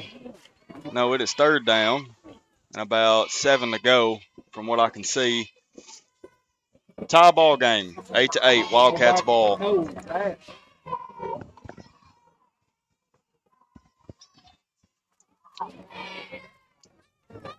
The difference maker in the game is turnovers. I mean, Absolutely. turnovers will kill you. Name of the game, and I believe so. Well, yeah, it was after that second one. see, the I believe quarterback so. fumbled twice, and then Jace fumbled. Did anybody else fumble on Wayne County? I think we just had a bad snap, Maybe that's what it was. or slipped out of Beckett's hands. Well,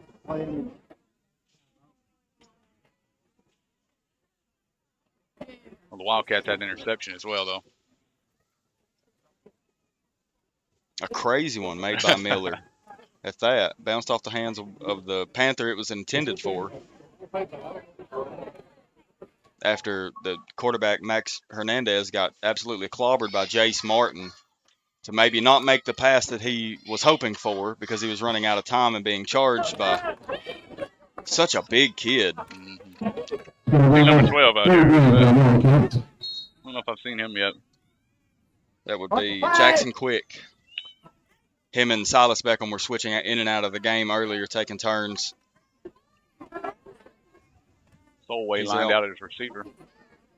Going in motion. Got a reverse Up here. the middle, Solway's Solway. going left. There's not much there. Not much there at all. Going to bring up fourth down. Looks like the Panthers are probably going to take another timeout. Well, is that a flag on the field? Or is that somebody's towel? I believe it's a flag. Yeah. No, it might have been Solway's. I believe it was Dakota Solway's towel. Timeout Panthers. Timeout I think the Panthers called a timeout. They're looking to get this ball back here. Yep. Panthers are out of timeouts. What do you do? Do you punt here or do you go for it? I mean, punt gave you about maybe 15 yards last time. This deep in our own territory, I'm punting. But that's just me being conservative and depending on my very stacked defense of Yes. Wayne County. You worry about a bad snap on a punt, too, right here.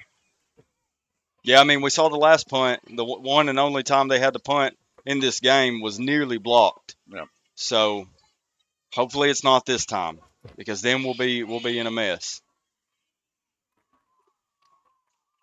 If you don't punt, they don't get it. Panthers starts the ball about the 25-yard line. 1:36 left to go.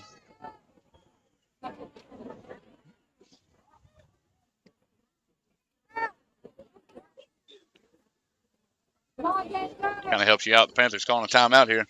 Get a little time to talk about it.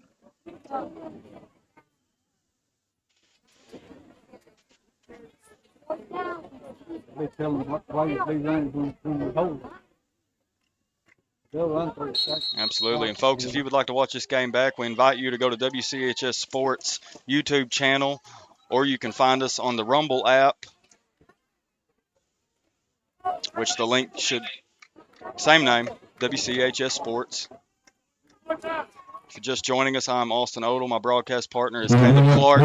Videographer, all the amazing camera angles you're seeing is by the legendary John Harper. And our stats that are coming to you at halftime and at the end of the game are brought to you by our good friend Shay Brantley, who is acting as our statistician today. Looks like they're gonna go for the punt here. Jace Martin set back for the punt. Yep. And he gets it off. Decent punt. See if it bumps one. Oh, they're gonna pick it up. And they get the ball about the 45-yard line. Already in a minute 28 left to go. Already in Wildcat territory. The Panthers have a rather easy going if our defense is fatigued and can't hold them. Good choice. Good choice. Yep.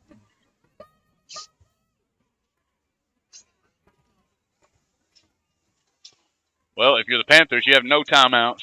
You got to throw the ball here. Yeah. You run it. You're running the timeout. Especially as much confusion as they're having over here with the receivers. Throw it, and if it's complete, spike it. You know, that's my theory. Max Hernandez taking the snap from shotgun. And he's going to scrambling run around. He's going to keep it to the left. Oh, no. He's got a little bit of green in front of him, and he's going to run out of bounds and be knocked out there by Silas Beckham. Run out of bounds on number 21. It was close. It was very close to a late hit. Glad you almost got to put somebody spying this quarterback right now, because I think that might be what their goal is. Drop back, look like throw. He's going to take off running. Mm-hmm. See what he does right here. Man, we got two wide receivers to the left, three to the right. Max Hernandez, quarterback. Timeout. Yep. Waynesboro. County timeout. They'll still have one more left after this. Maybe Coach Ben Gallion just wanted to get a good look at what they were about to run and then call his timeout. Maybe assess his defense from there.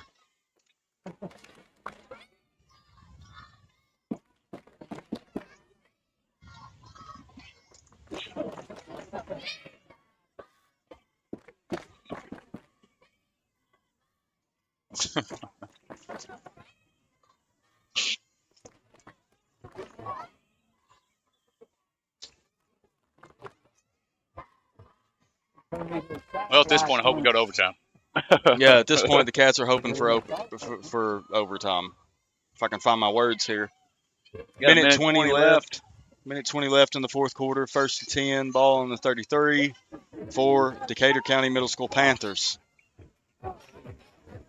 With no timeouts left for the Panthers. One timeout left. They seem to have a lot of confusion going on with these receivers. Max Hernandez, quarterback in shotgun again. And hand off to number 20. To Roach. And a stiff arm there to Solway. Somebody to the ground when he gets pushed out of bounds. That's going to stop the clock, though. Knocked out of bounds by William Maples.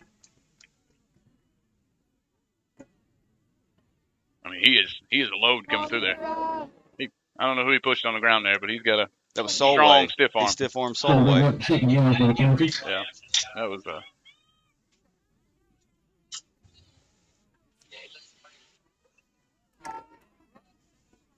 Caleb, what do you think here? You think they're flirting with the sideline so that if they're getting swarmed up by the Cats, they can run out of bounds? Yeah, I think they're trying to get out of Hernandez bounds. stepping On the back. He's He's throwing it deep, launching it, folks. and the ball is incomplete. Oh, barely Oof. overthrown to number had him there. 10.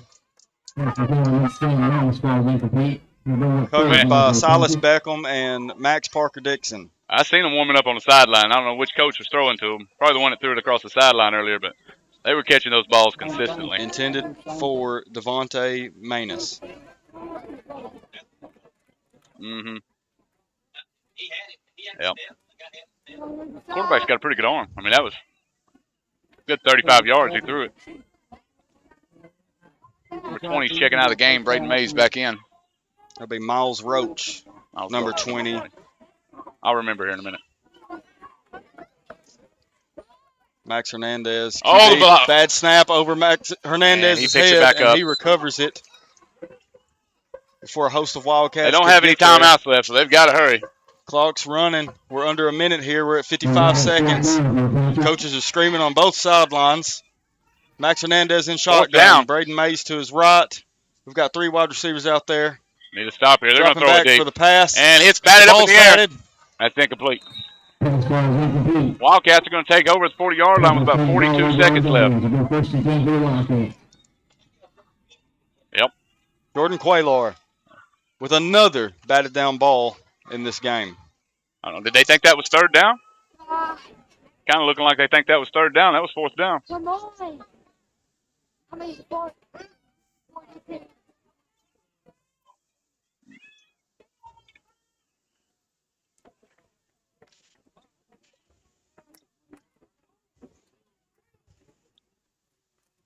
I think that's Wildcats what still the have one. Yeah.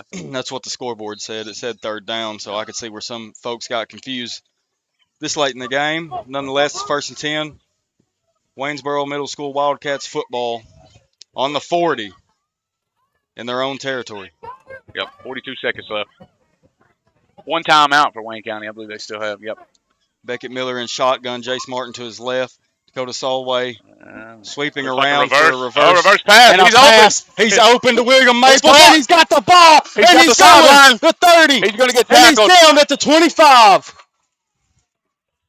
What a play. Clock stopped at 29.6 seconds. They'll have to reset the chains there. They can hurry to the line here. Save a timeout.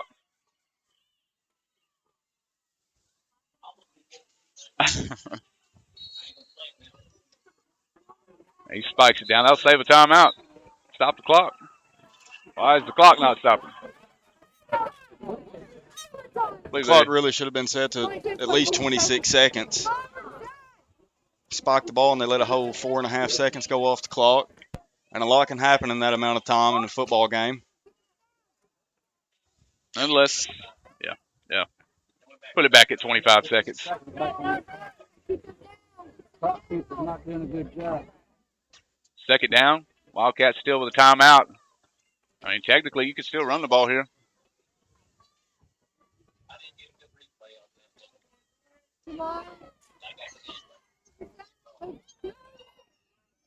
A lot going on there. Solway and Jackson Quick out to the right. Jace Martin lined up to the right side of Beckett Miller. He's stepping back for He's the throwing pass. He's launching it to the right Solway. side to Solway. Oh! I thought he had it in his Incomplete hands pass there for a second, but it bounced on the ground. intended for Dakota Solway. Heavily covered up. Pass is broken up by Trying to see it. Manus. Number 10, Devontae Manus of the Panthers. 17-8 to go. I believe he had him beat. The ball just needed to be a little deeper.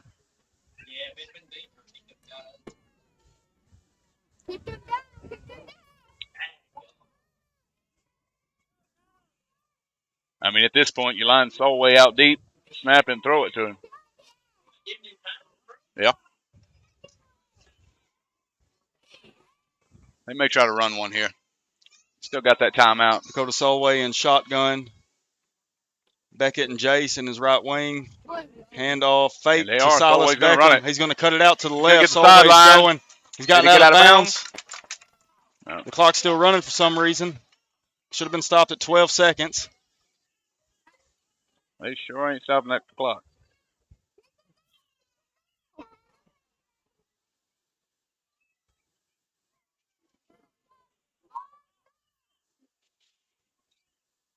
Gonna say 12 seconds. Fourth down for the Wildcats.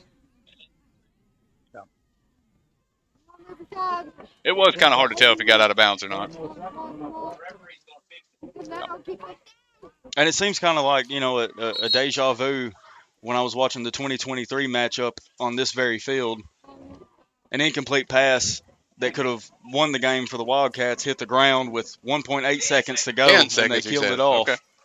and called the ball game. Absolutely. The Cats are facing some serious adversity here with Nonetheless, it's 4th down, so you got one play to make it happen anyway.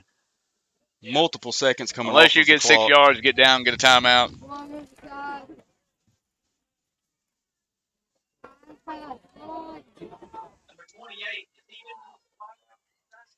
28. Yeah, it's Ty Skipworth. He has been out there a few times. Haven't said his name much today. It's like Miller's in shotgun. Hand off. He's No, the fake. kept by Beckett. It's another pass. He got launches Solway. it. He's open. Oh, Drops it in dropped the end zone. Holy moly. I mean, they had it. You couldn't ask for nothing better than that. Do you think it was nerves? I mean, absolutely. I mean, you know he had to be nervous seeing that ball come at him, knowing that it was a game-winning touchdown. Oh, it's 4th down. Who was that? Was that Solway? That was Solway. I mean, he's Dakota bound to Solway. make a mistake eventually. I mean, the kid's done it all tonight. Give him a little bit of a break. He's definitely been a key player all night long.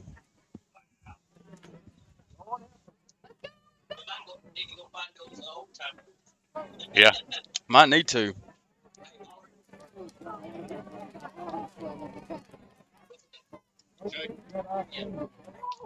Caleb's going to holler at Shea to see if we can get the overtime rules so we can better understand in case we go to that.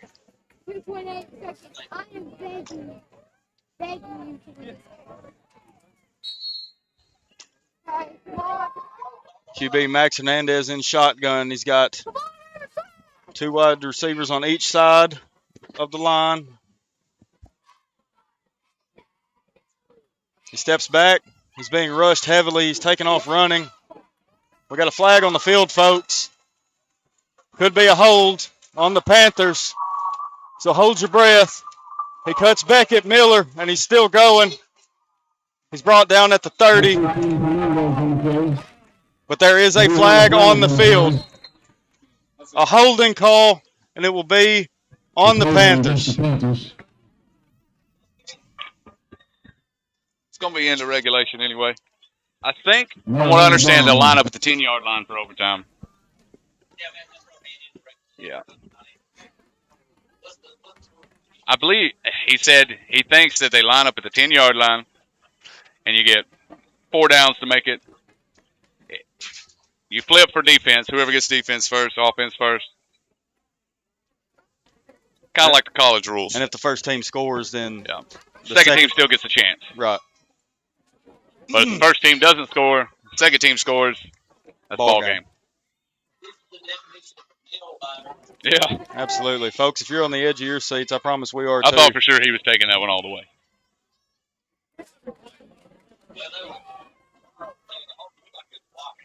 Yeah.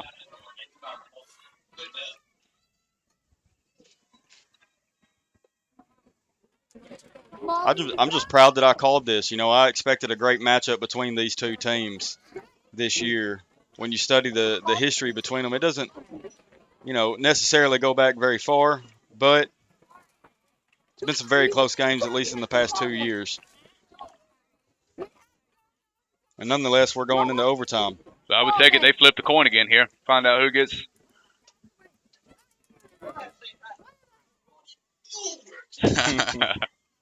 I mean, typically you pick to be defense first, so you know what you got to get.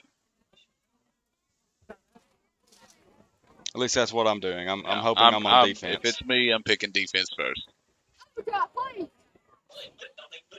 Yeah, but if you win the toss, yeah. That way you know what you got to get to win or to tie.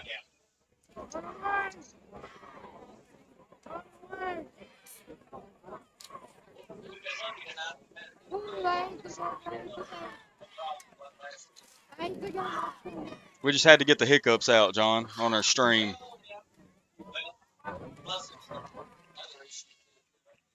Oh, I talked up a storm with Shay last week and didn't even know that my mic wasn't on. People probably thought he was a madman answering questions that they couldn't hear being asked. But I told Caleb, that's all right. You know, I got the first time jitters out of the way, and I got a bunch of, sayings that I can say again. People know I never said them before. Yeah, you get to reuse the material. Ball be placed on the 10-yard line, and each team gets 4 downs to score. Yeah, he's going over the rules there. Each team starts at the 10-yard line, gets Each 4 team downs will to have score. 1 timeout. Each team will receive 1 timeout.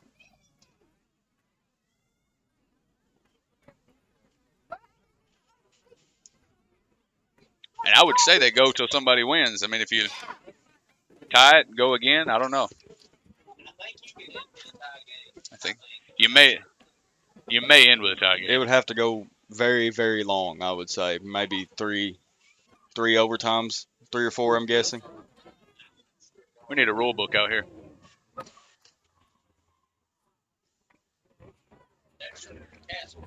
Yeah, we'll have to. Oh, no. You're tasking me with something? Oh, gosh. Maybe it's got pictures. Looks like coming out for the coin toss, number 1 for Wayne County. Kason Holt. Number 10, Devontae. Manus. Yes.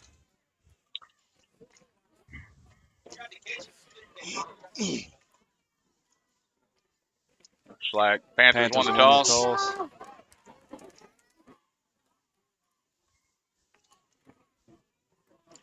And looks like they'll be on defense first. Looks like the Panthers win the toss.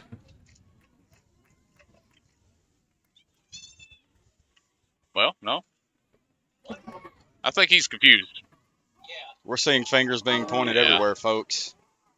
We'll just wait. I'm pretty sure that Wayne County's getting the ball first. Just wait and see how they line up, and that'll answer our questions.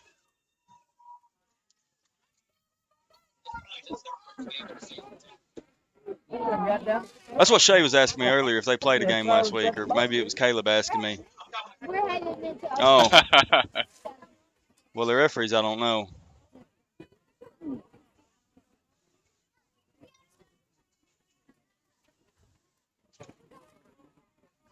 Panthers did win the toss and lead the third. Yeah. Looks like Wayne County is going to be with the ball.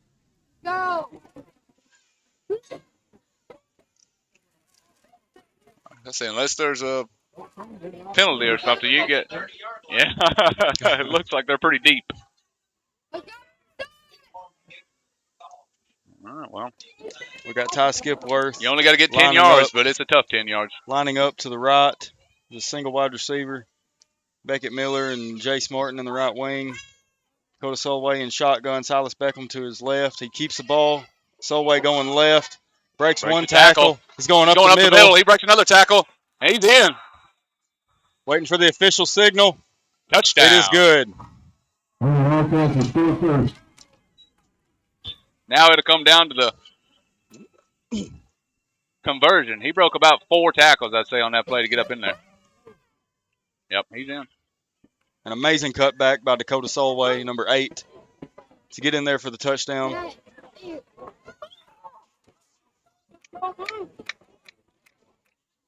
Are we still on offense here? Yeah, going for the 2-point conversion. Oh, okay. This is huge right here. You feel a lot more. You feel a lot more confident if you get this 2-point conversion here. And he looks like he didn't like what he saw. Bengalian had to run down the sideline and call a timeout to the closest official. Looked like they were lining up in the same formation. Yeah, they run the option or the veer, whatever you want to call it. They kind of. It's like Shay talked about last week, that old school Wayne County football. You hand the ball to a big guy and you send him through the line. You move bodies around, you know. Coach Buchanan, as John Harper would say.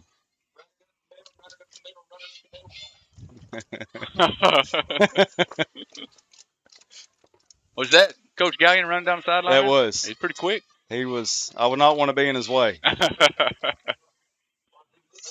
Yeah, he was running, chasing the referee down to call a timeout. I didn't get his time, but he was running pretty quick.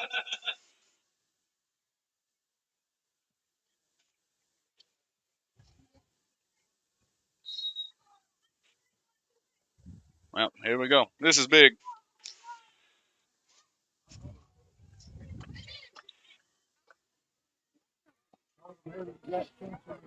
So is it always you go for two, or is there like you go closer and you go for one, since you don't kick it? Or can you kick it? It's a good question, Caleb.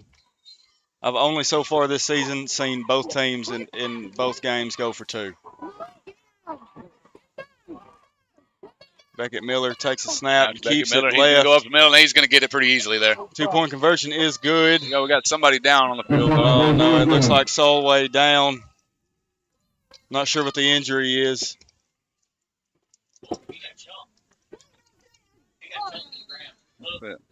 Looking at the replay here.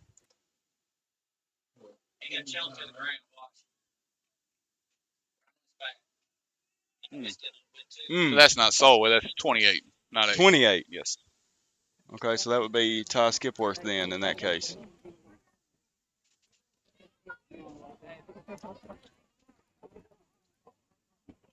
He went down on his back, but his legs were kind of twisted, so he slammed on his back. He just landed crooked. A bittersweet moment there where you get Legs 2-point pointing conversion. one He's way hopping and your back back up. He looks like he's pointing good another. to Let's give him a big hand. Hope he's okay.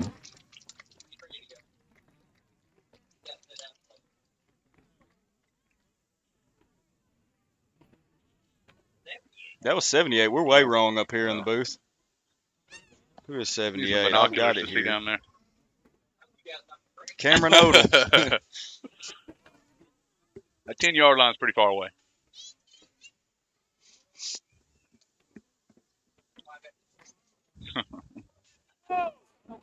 My eyes are too old. They don't zoom.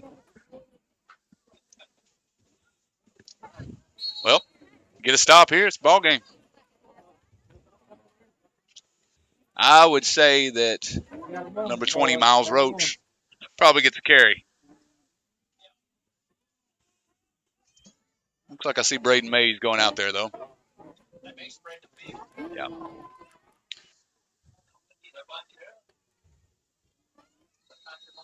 No. Well, they do have. Let's say I wouldn't.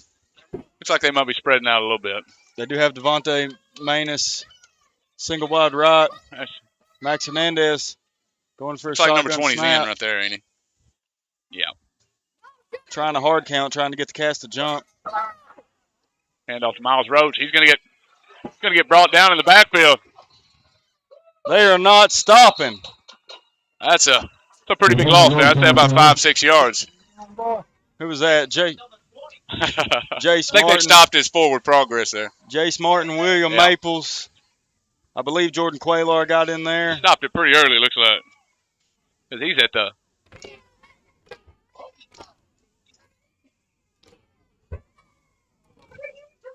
They gave him to the 15. They stopped him when he started going backwards. No more forward progression. Yeah. Well, if I knew he was going to run it up here in the booth, they probably knew he was going to run it down there on the field. Looks like number 7's in the backfield now. Braden Mays. Roach to his left. And it's a pass. Oh, it's a pass. It's a Throws pass to it. Devontae Manus. It's going up. Incomplete. Oh, my goodness. There's a flag on the play, folks. I assume Now, it's going to be pass interference on us. I'm watching a replay here as the ball went up. Yeah, he did get there a little early. Hands, but, you know, I saw the same thing happen when it was a pass to one of our guys, but nonetheless. Pretty big moment. I guess they couldn't overlook that one. I will say though, I'm pretty sure in middle school football, it may not be an automatic first down though. So it's still going to be second down. Yeah. Max Hernandez handed off to Braden Braden Mays, Mays on and the he's side. keeping it left. He's got Green in front of him. Oh, he gets tackled, A but mean hit by Solway, but believe he will he's hit in. the pylon for a touchdown for Decatur County Middle School Panthers. Now it all comes down to the 2-point conversion. Our defense can still hold them, and this could very well be the ball game. But that's what it's going to come down to. A mean last-ditch effort by Dakota Solway, but it wasn't there quite quick enough to stop Braden Mays from hitting the pylon. It kind of looked like he was a little slow when he was first going out there for this drive. And that might have been why we've seen his participation slow down a little bit in the game. I mean, he was in there every snap of the ball first half. Yeah. Well, if I'm the Cats and I'm seeing that, if I'm the Cats and I'm seeing that, I'm expecting the ball to go to Miles Roach or another pass to Devontae Manus. Yeah. That's what I'm looking for. If I was a bet man, I'm saying number 20 is probably getting the ball right here, Miles Roach. And there's always a threat that, quarterback Max Hernandez is going to keep it and try to go up the gut. If he has another hole open up, big enough you can drive a car to. Well, this is it. I'm not sure if they go to a second overtime, but no, this is the conversion, so it'll be whatever, 3 yards. It is getting late. Decatur County ball going for the 2-point conversion here to tie up the ball game in overtime. Cats lead 16, Panthers 14. Quarterback Max Hernandez taking the field. Braden Mays on the field.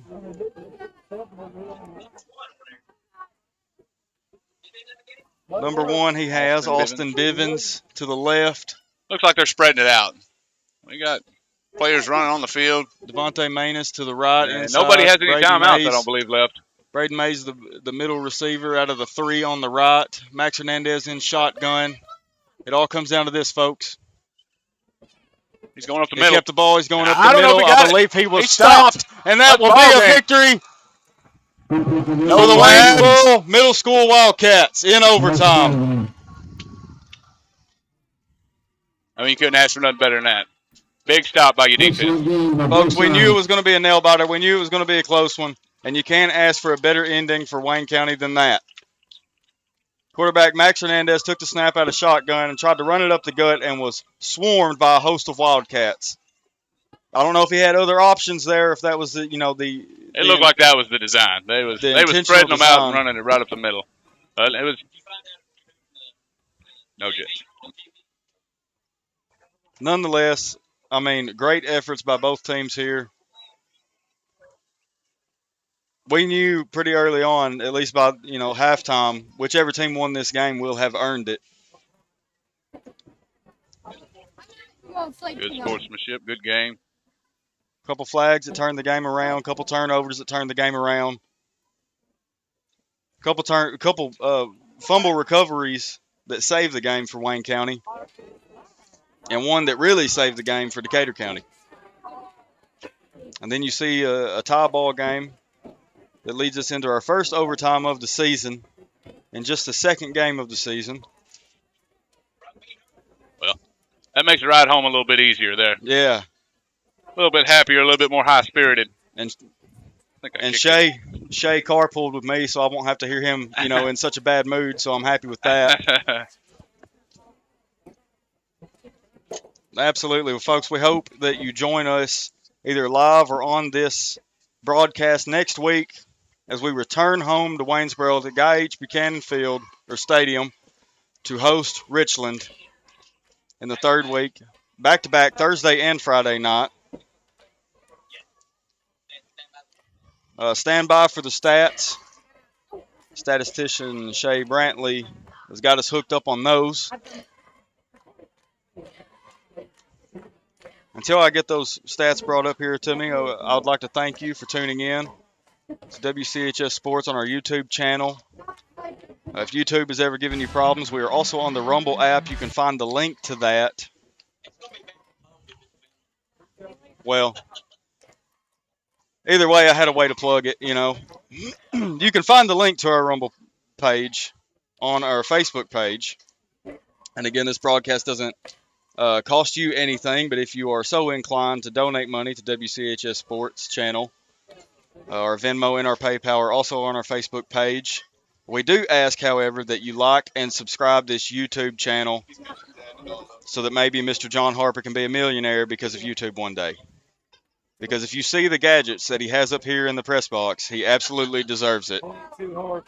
I don't think our space shuttle has a camera like John Harper has.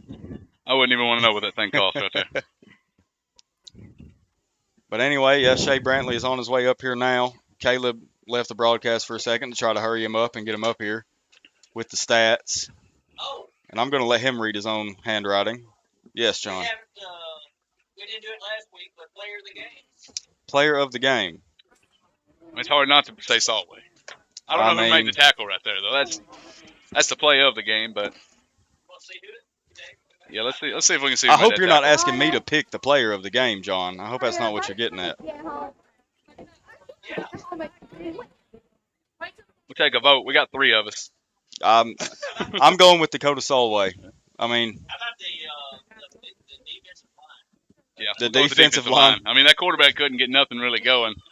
Fumbled a few times. He was running for his life for half the game. In moments that we needed him to. I mean, we saw also a great performance by Jordan Quaylar. He got in the backfield a lot this game, one time even launching himself at the ankles of Max Hernandez, the quarterback for the Panthers. Beckett Miller with a great performance today. But obviously that pass from Beckett Miller to Dakota Solway deep downfield that got us that touchdown made all the difference. I didn't know what we were going to see here today, either a high-scoring game or a low-scoring game, but I knew it was going to be a nail-biter. But because these teams, they fight tooth and nail, and a great example of that was definitely in the first half when both lines were not letting up whatsoever. They were closing gaps as soon as they were opening up. Just a great performance all around by both teams of athletes. I mean, just like anything else, this game come down to the offense and defensive line. Especially right there at the end. I mean, the 2-point conversion, that's huge. Absolutely. Getting your penetration back there, pushing the line back, making that tackle. I mean, they're at the 3-yard line. It's hard to stop somebody from getting 3 yards. You can fall forward for 3 yards.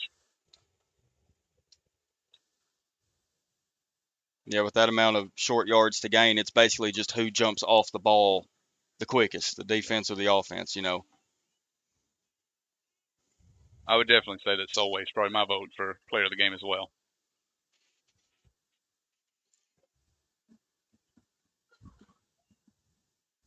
Hard breaks for who was the kid that dropped the ball?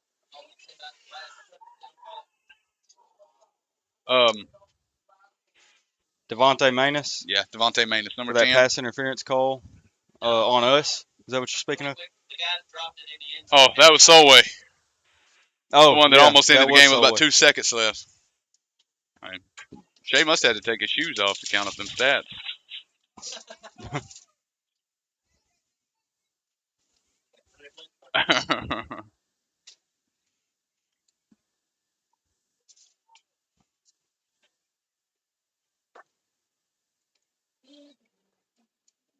The Panthers look a little sad, but they played a hard game.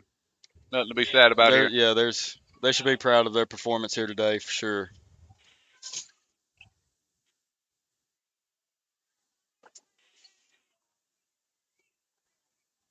Bad thing about a close game, you got one team cheering on the side and one team upset on the side. We're going to have to look up the rules for the overtime, though. I just wonder if they would have tied it up, if they would have went another one. How long you can actually go. How long you can actually go. I feel like they probably only play one overtime in middle school, but I might be wrong. I don't know. That seemed like it went by pretty quick. You ready? Folks, Shea Brantley is joining us here live on the broadcast. About to read you the stats for the game. What are you starting with, Shea? I'm going to start with some offense.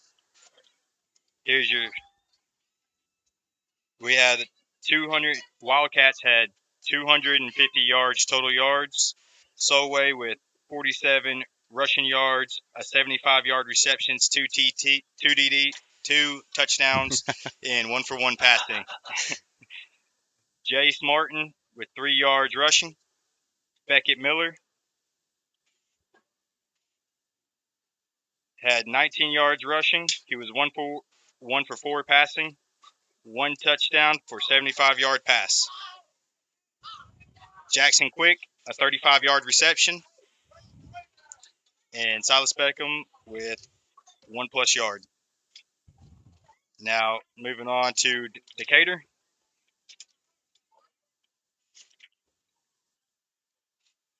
Number 7, 35 yards rushing, 1 TD, 1 2-point conversion. Number 13, 61 yards rushing, 15 yards passing, 1 for 5, and two fumbles with 1 interception.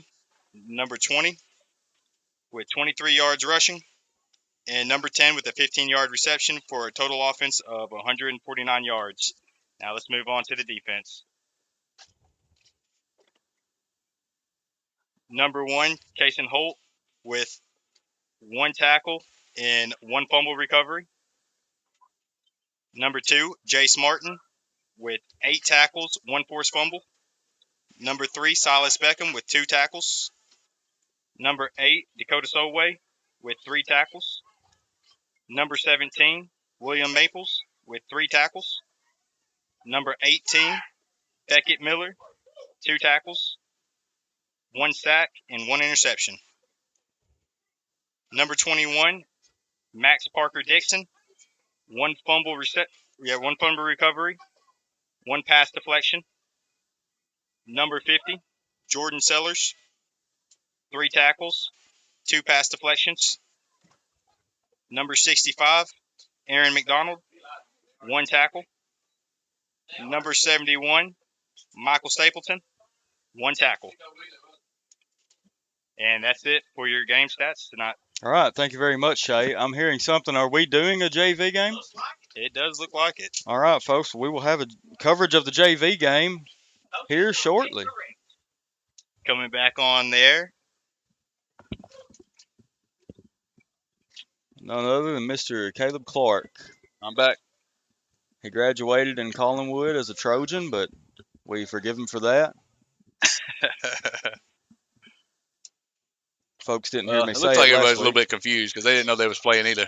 You only got about 6 on the field right now. Well, I want to say that in the past when teams went to overtime, they just canceled the JV game, but looks like they want to try to get it in here and get these guys more reps as a JV team.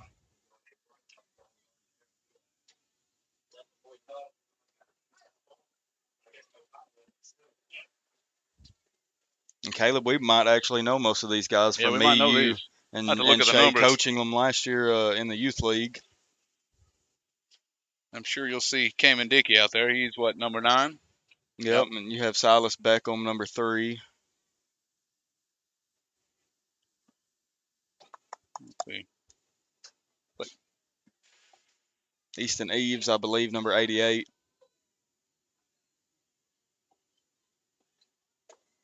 Number 22, William Staggs.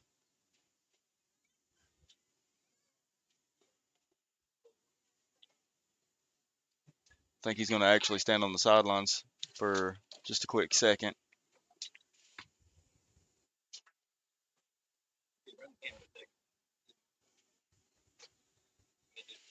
Just move it. Gotcha. See if I can multitask here.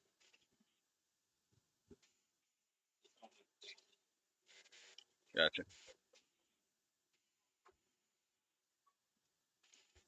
Coach, what you're seeing now is Coach Ben Gallion calling the play for the Waynesboro Middle School Wildcats JV team.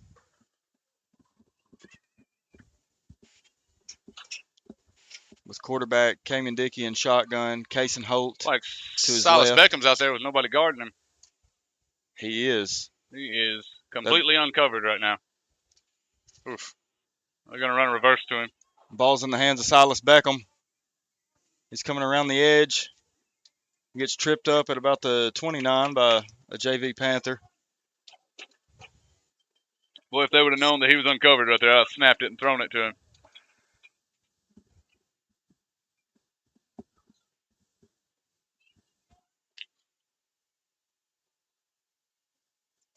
That's what we tell young quarterbacks a lot. Every time you get to the line, scan it, scan it.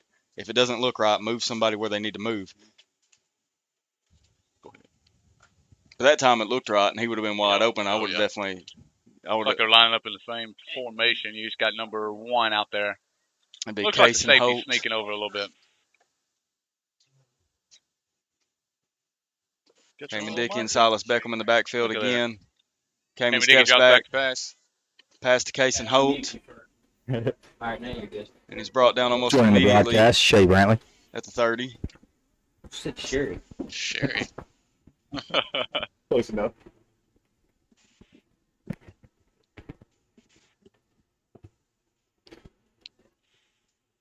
That was an exciting ball game, That guys. was exciting. Thought we won it right there at the end. Yeah. What was it, 2 seconds left when he dropped the pass? I think so. 2 seconds left. So you remember what I was telling you on the car ride up here? I looked at the 23 game and the 24 game last time we played this team, and I expected it to be a nail biter. Right. I didn't know that I was going to be right about something for the first time in a long time. I mean, you did call it. Just don't try to predict scores and stuff. I mean, he made up for it, though. He might have dropped that pass, but he sure did make up for it the next play, just marching in like that. Absolutely. It's like you got somebody else. The number 1's at quarterback this time. Case and Holt taking the snap for the JV Wildcats. Keeping the ball. Huge gap to go through, but he's met by a linebacker of the JV Panthers. Not good at multitasking, I guess. Number 9, Cayman Dickey. Looks a little hurt out there. Looks a little slow when he runs. He's got a little bit of a limp.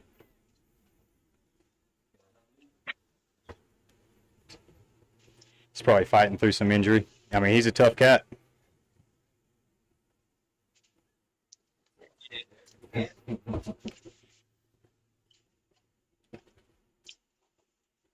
JV actually has like a schedule though, right? They play Tuesday nights or something?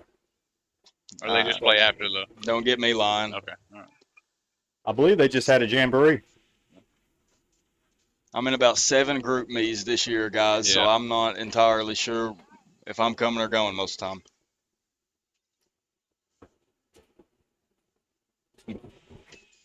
Case and Holt set to be quarterback here again to take the snap in shotgun, setback formation. Split back formation, I'm sorry. Silas Beckham has the ball, but he is ran down from behind by, I can't see a number here, number 14 of the Decatur County Middle School Panthers JV, Victor Garcia.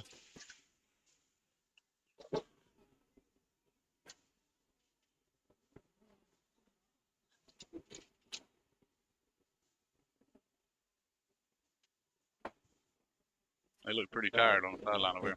Yeah, I was thinking number 7 there after that long fought game. I mean, he's laying down pretty tired.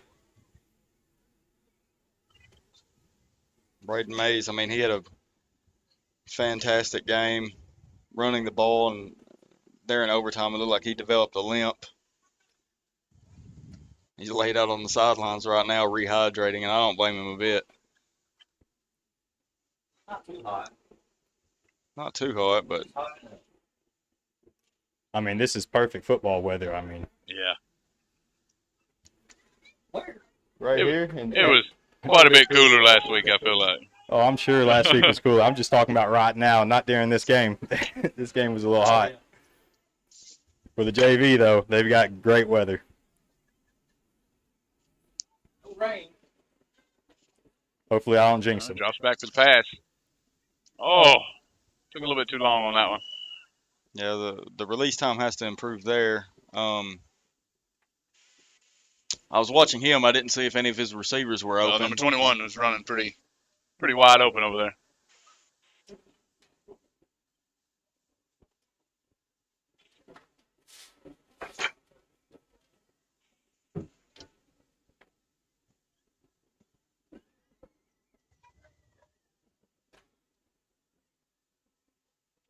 think that right now would be a good time to give a shout out to the managers, number 4, Cruz, and then we got. I believe What's that's it. Kaysen wearing today? Oh, Number 15. Yeah. He's wearing last year's His old youth jersey, but it football matches jersey. pretty good. It was actually hanging up on the wall. He just ripped it down for this game. He took it off this morning. I don't know. Yeah, that's I think he wore it to school. there.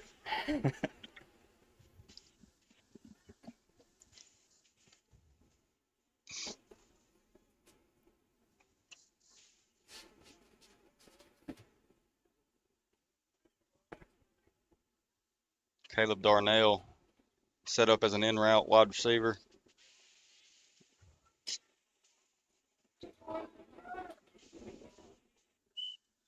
And he carried the ball for about 5 or 6 yards there. The camera is touchy. You just barely touched it, Moose. It's fancy. Oh, you doing the camera right now too? Yeah. You didn't know I could do it all, did you? No, I didn't. A man, Didn't one say I was man doing with very many good. talents. And what? One man, many talents. You owe him money or something? No.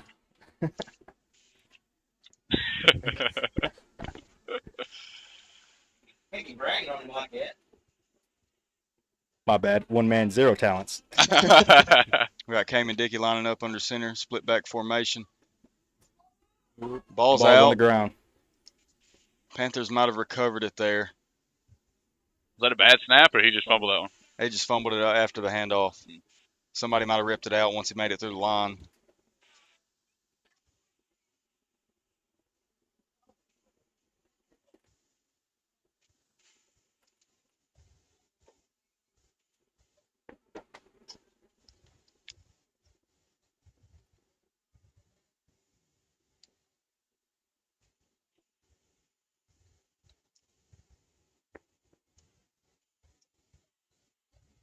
Don't thank Austin for hogging the fan all night. Yeah, he did kind of stand right in front of it. Absolutely. That's okay. His legs are nice and cool, though. Yeah. He did it to save everyone's mock. Oh, we got a We pass. got a deep pass going to Silas Beckham from Cayman Dickey. I believe it hit the ground first. Looks like it bounced a little short. I don't know if he... Valiant effort by Silas Beckham.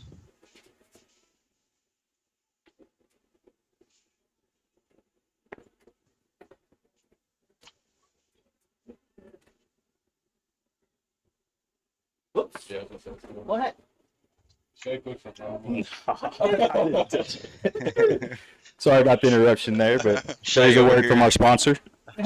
Shay over here trying to get home early. That was the program that you went to. The mentorship program at Hollis. Yeah. Shout out to you for doing that. Others need to join your league day. If you get the opportunity to join the mentorship program for Hollis, you can go down there and mentor some kids. They could use some guidance in their life. Absolutely. Hey, Tim Ray. Contact Tim Ray. Caleb Dickey You got a goes number for him? bootleg, a pass to William There's a number on the Staggs, slide. I don't have it incomplete. in front of me. If you're interested in doing it, afterwards there'll be a number to come through on the slide. It's up. It's on there somewhere. Don't have it handy. All right, y'all got it. I'm going back. Good to go. I believe we are switching sides here. I believe the Well, they run about Panthers. 10 plays. Yeah, usually it's 24. Usually it's a 24 play each. But I think that was about 10. I was going to say that was pretty... Didn't seem like very many.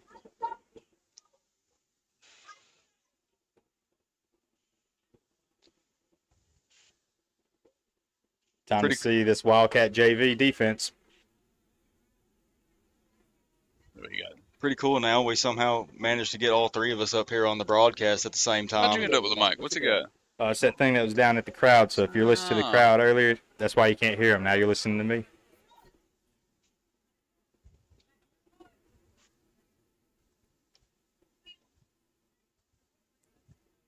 Still quite a few people for Waynesboro come out here. Yeah. I mean, for a minute, you know. Looks like they're running a 5-3. Michael Hurd is nose tackle, number 78.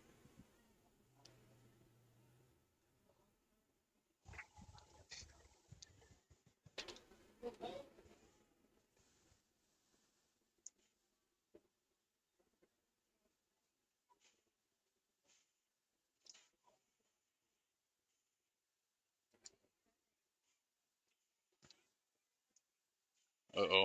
Uh-oh, he's cutting it That back. boy's got some speed. Oh, Got some moves, too. He is gone, I Number believe. 51 is going to chase him down here. And he did. Man, touchdown saving tackle. Kudos to number 51 there. Oh, we my have that bad, number? guys. I Oh, yeah. forgot I'm working the camera, too. That was me. I'm supposed to be working. We'll we got get it excited. Got Dominic too busy watching it. Stapleton. Dominic Stapleton. I wonder if that is Michael Stapleton's little brother, younger brother, I want to or give cousin another or something. shout out to Decatur County Schools for letting me use their internet for the game. Yeah, we had a good steady stream the whole game, no problem. So appreciate that. Absolutely. Wouldn't be possible without the cooperation from them. Well, we kind of got it done, but maybe not as smoothly. I mean, this is great. Friends and family can watch from home. They don't have to drive all the way out here. Could have watched the whole game. But they need to come to the home games. Come to the home games, though.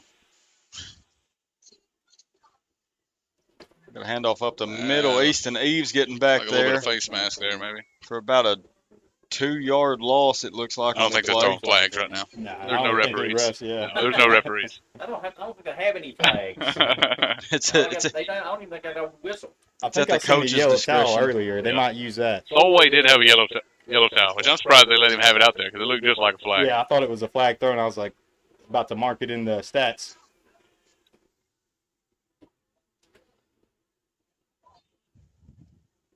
I guess that's the benefit of being black and gold.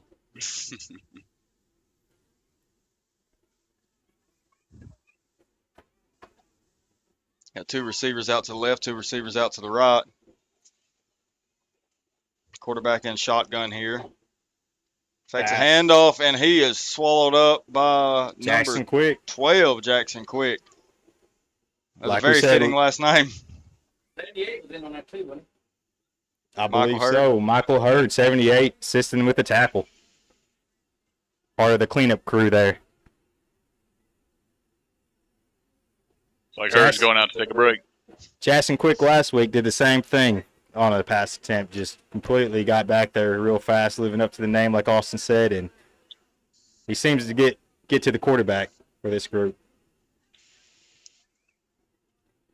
We know what grade he's in? I don't. Should tell you on here. This is the grade.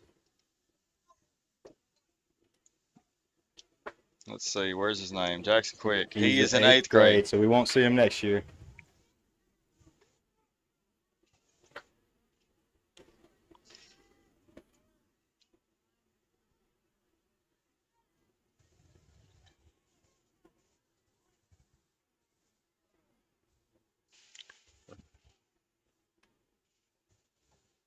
QB keeping it up the middle, not met until he gets to the Wildcats.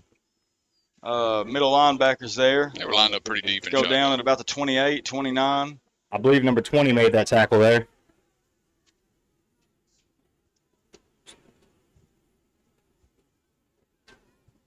Bresden Martin. Whoa, That's a look at familiar that. name there. Look at him getting in there, getting it done.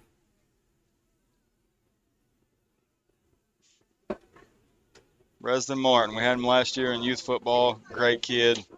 Made me laugh every day. Oh, we're back there. We got a bad snap here. Who's going to bring him down? Who is Brought that? down. Number 74. 4? Hard to tell.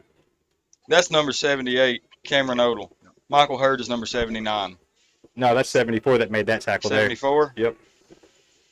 Carson Alguar. We're going to get some binoculars so we can see down here.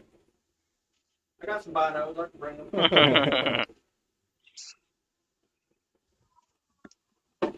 Carson Alguar giving the Panthers a I got 5-yard some at home loss too. on that play with a great stop.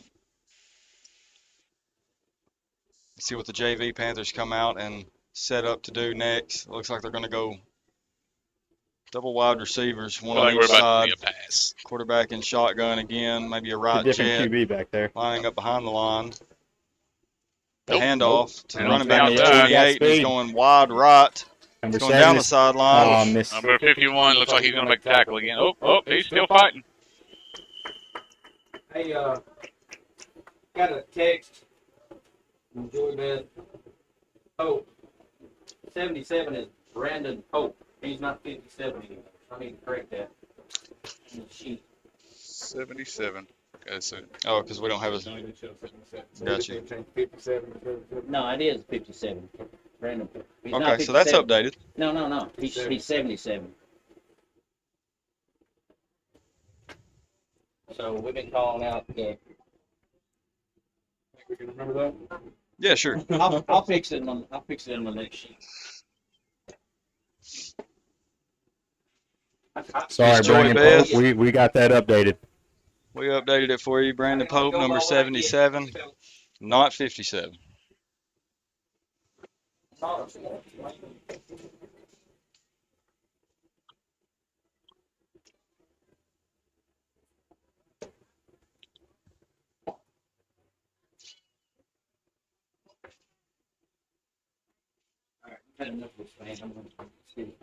Still the fan, John.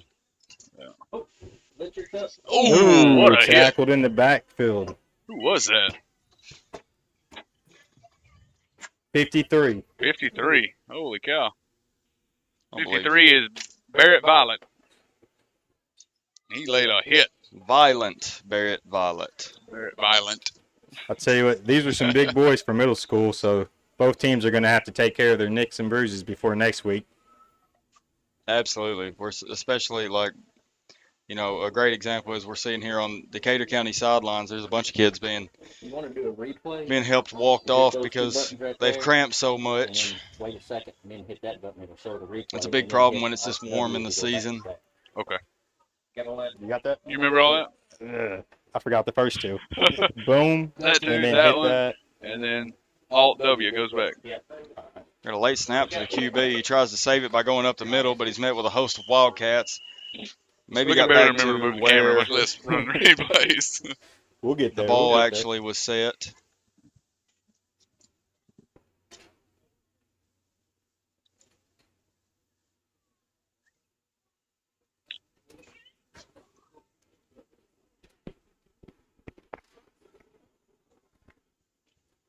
Shay, earlier you were talking about Jackson Quick making it around the edge so fast.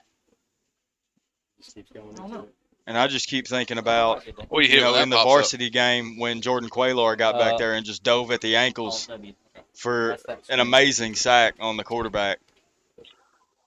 He I had mean, an John amazing showed game. me the replay of it, and he just leaped back there like a frog and just dove last resort at the ankles and brought him down.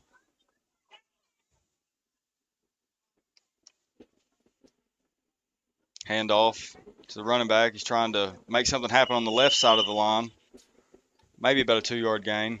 I want to take a second and thank my announcing crew and my stat guy, Che Brantley, Caleb Clark, and Austin Odell. Did a great job tonight, and they'll be back next week for the middle school and high school games. So tune in next week, Thursday and Friday night.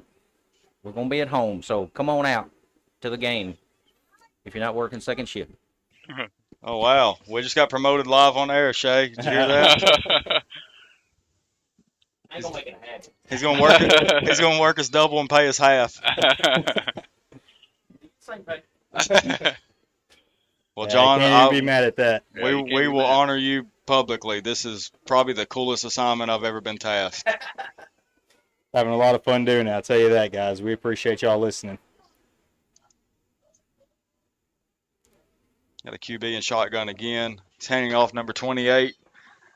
Spun out of a missed tackle by number 55, and he will get into the end zone for a touchdown. Let's try the replay. Che didn't tell you that he was out there in the cool breeze while we were in this box. Well, Austin wasn't. Sweating to death. Yeah. Well, besides Austin, he was hogging the fan. So You gotta make sure you go outside. You know, that's what they used to tell us as kids. Get outside. So I'm just living it up.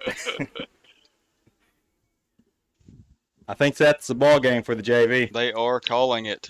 Folks, we want to thank you for tuning in to WCHS Sports on our YouTube channel and or on our Rumble app. support our sponsors. Support our sponsors. Like I said, that Hollis mentorship program will be popping up here in a minute if you needed that number. Let me pull that up. Hold on a second. We're just going to pull it up for y'all right now. That way, if you're interested in mentoring some kids, you can get with Jason Ray? Or, No, Tim Ray? Tim Ray. You can get with Tim Ray. Call that number and help save some lives.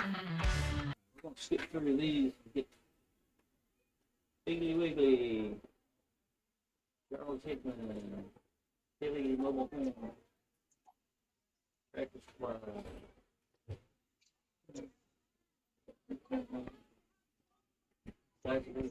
That's my buddy Jamie Medford. You notice that one kid in there giving a thumbs up in that picture? I think I've seen it. Well, I think got a bunch of sponsors. I got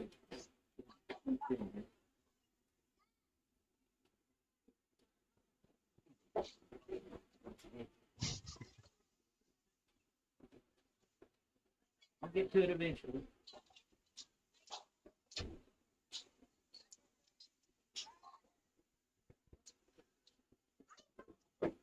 There it is. Right there's the number, folks. For what? For the Hollis program, if you're interested in mentoring, here's your opportunity. Write down this number. Give them a call in the morning. Or you can email them there. Or you can send them an email. And every kid is one caring adult away from being a success story. Josh Ship. I don't know who that gentleman is. That's so cool. It's a good quote. All right. Let's share this out here. That's me. All right, that will be it for us here today from Decatur County Middle School. We're WCHS Sports. I'm Austin Odell. My partner is Caleb Clark, Shay Brantley, and videographer John Harper. And we will see you next Thursday at 6:30 p.m. as we host Richland at Guy H. Buchanan Stadium in Waynesboro, Tennessee.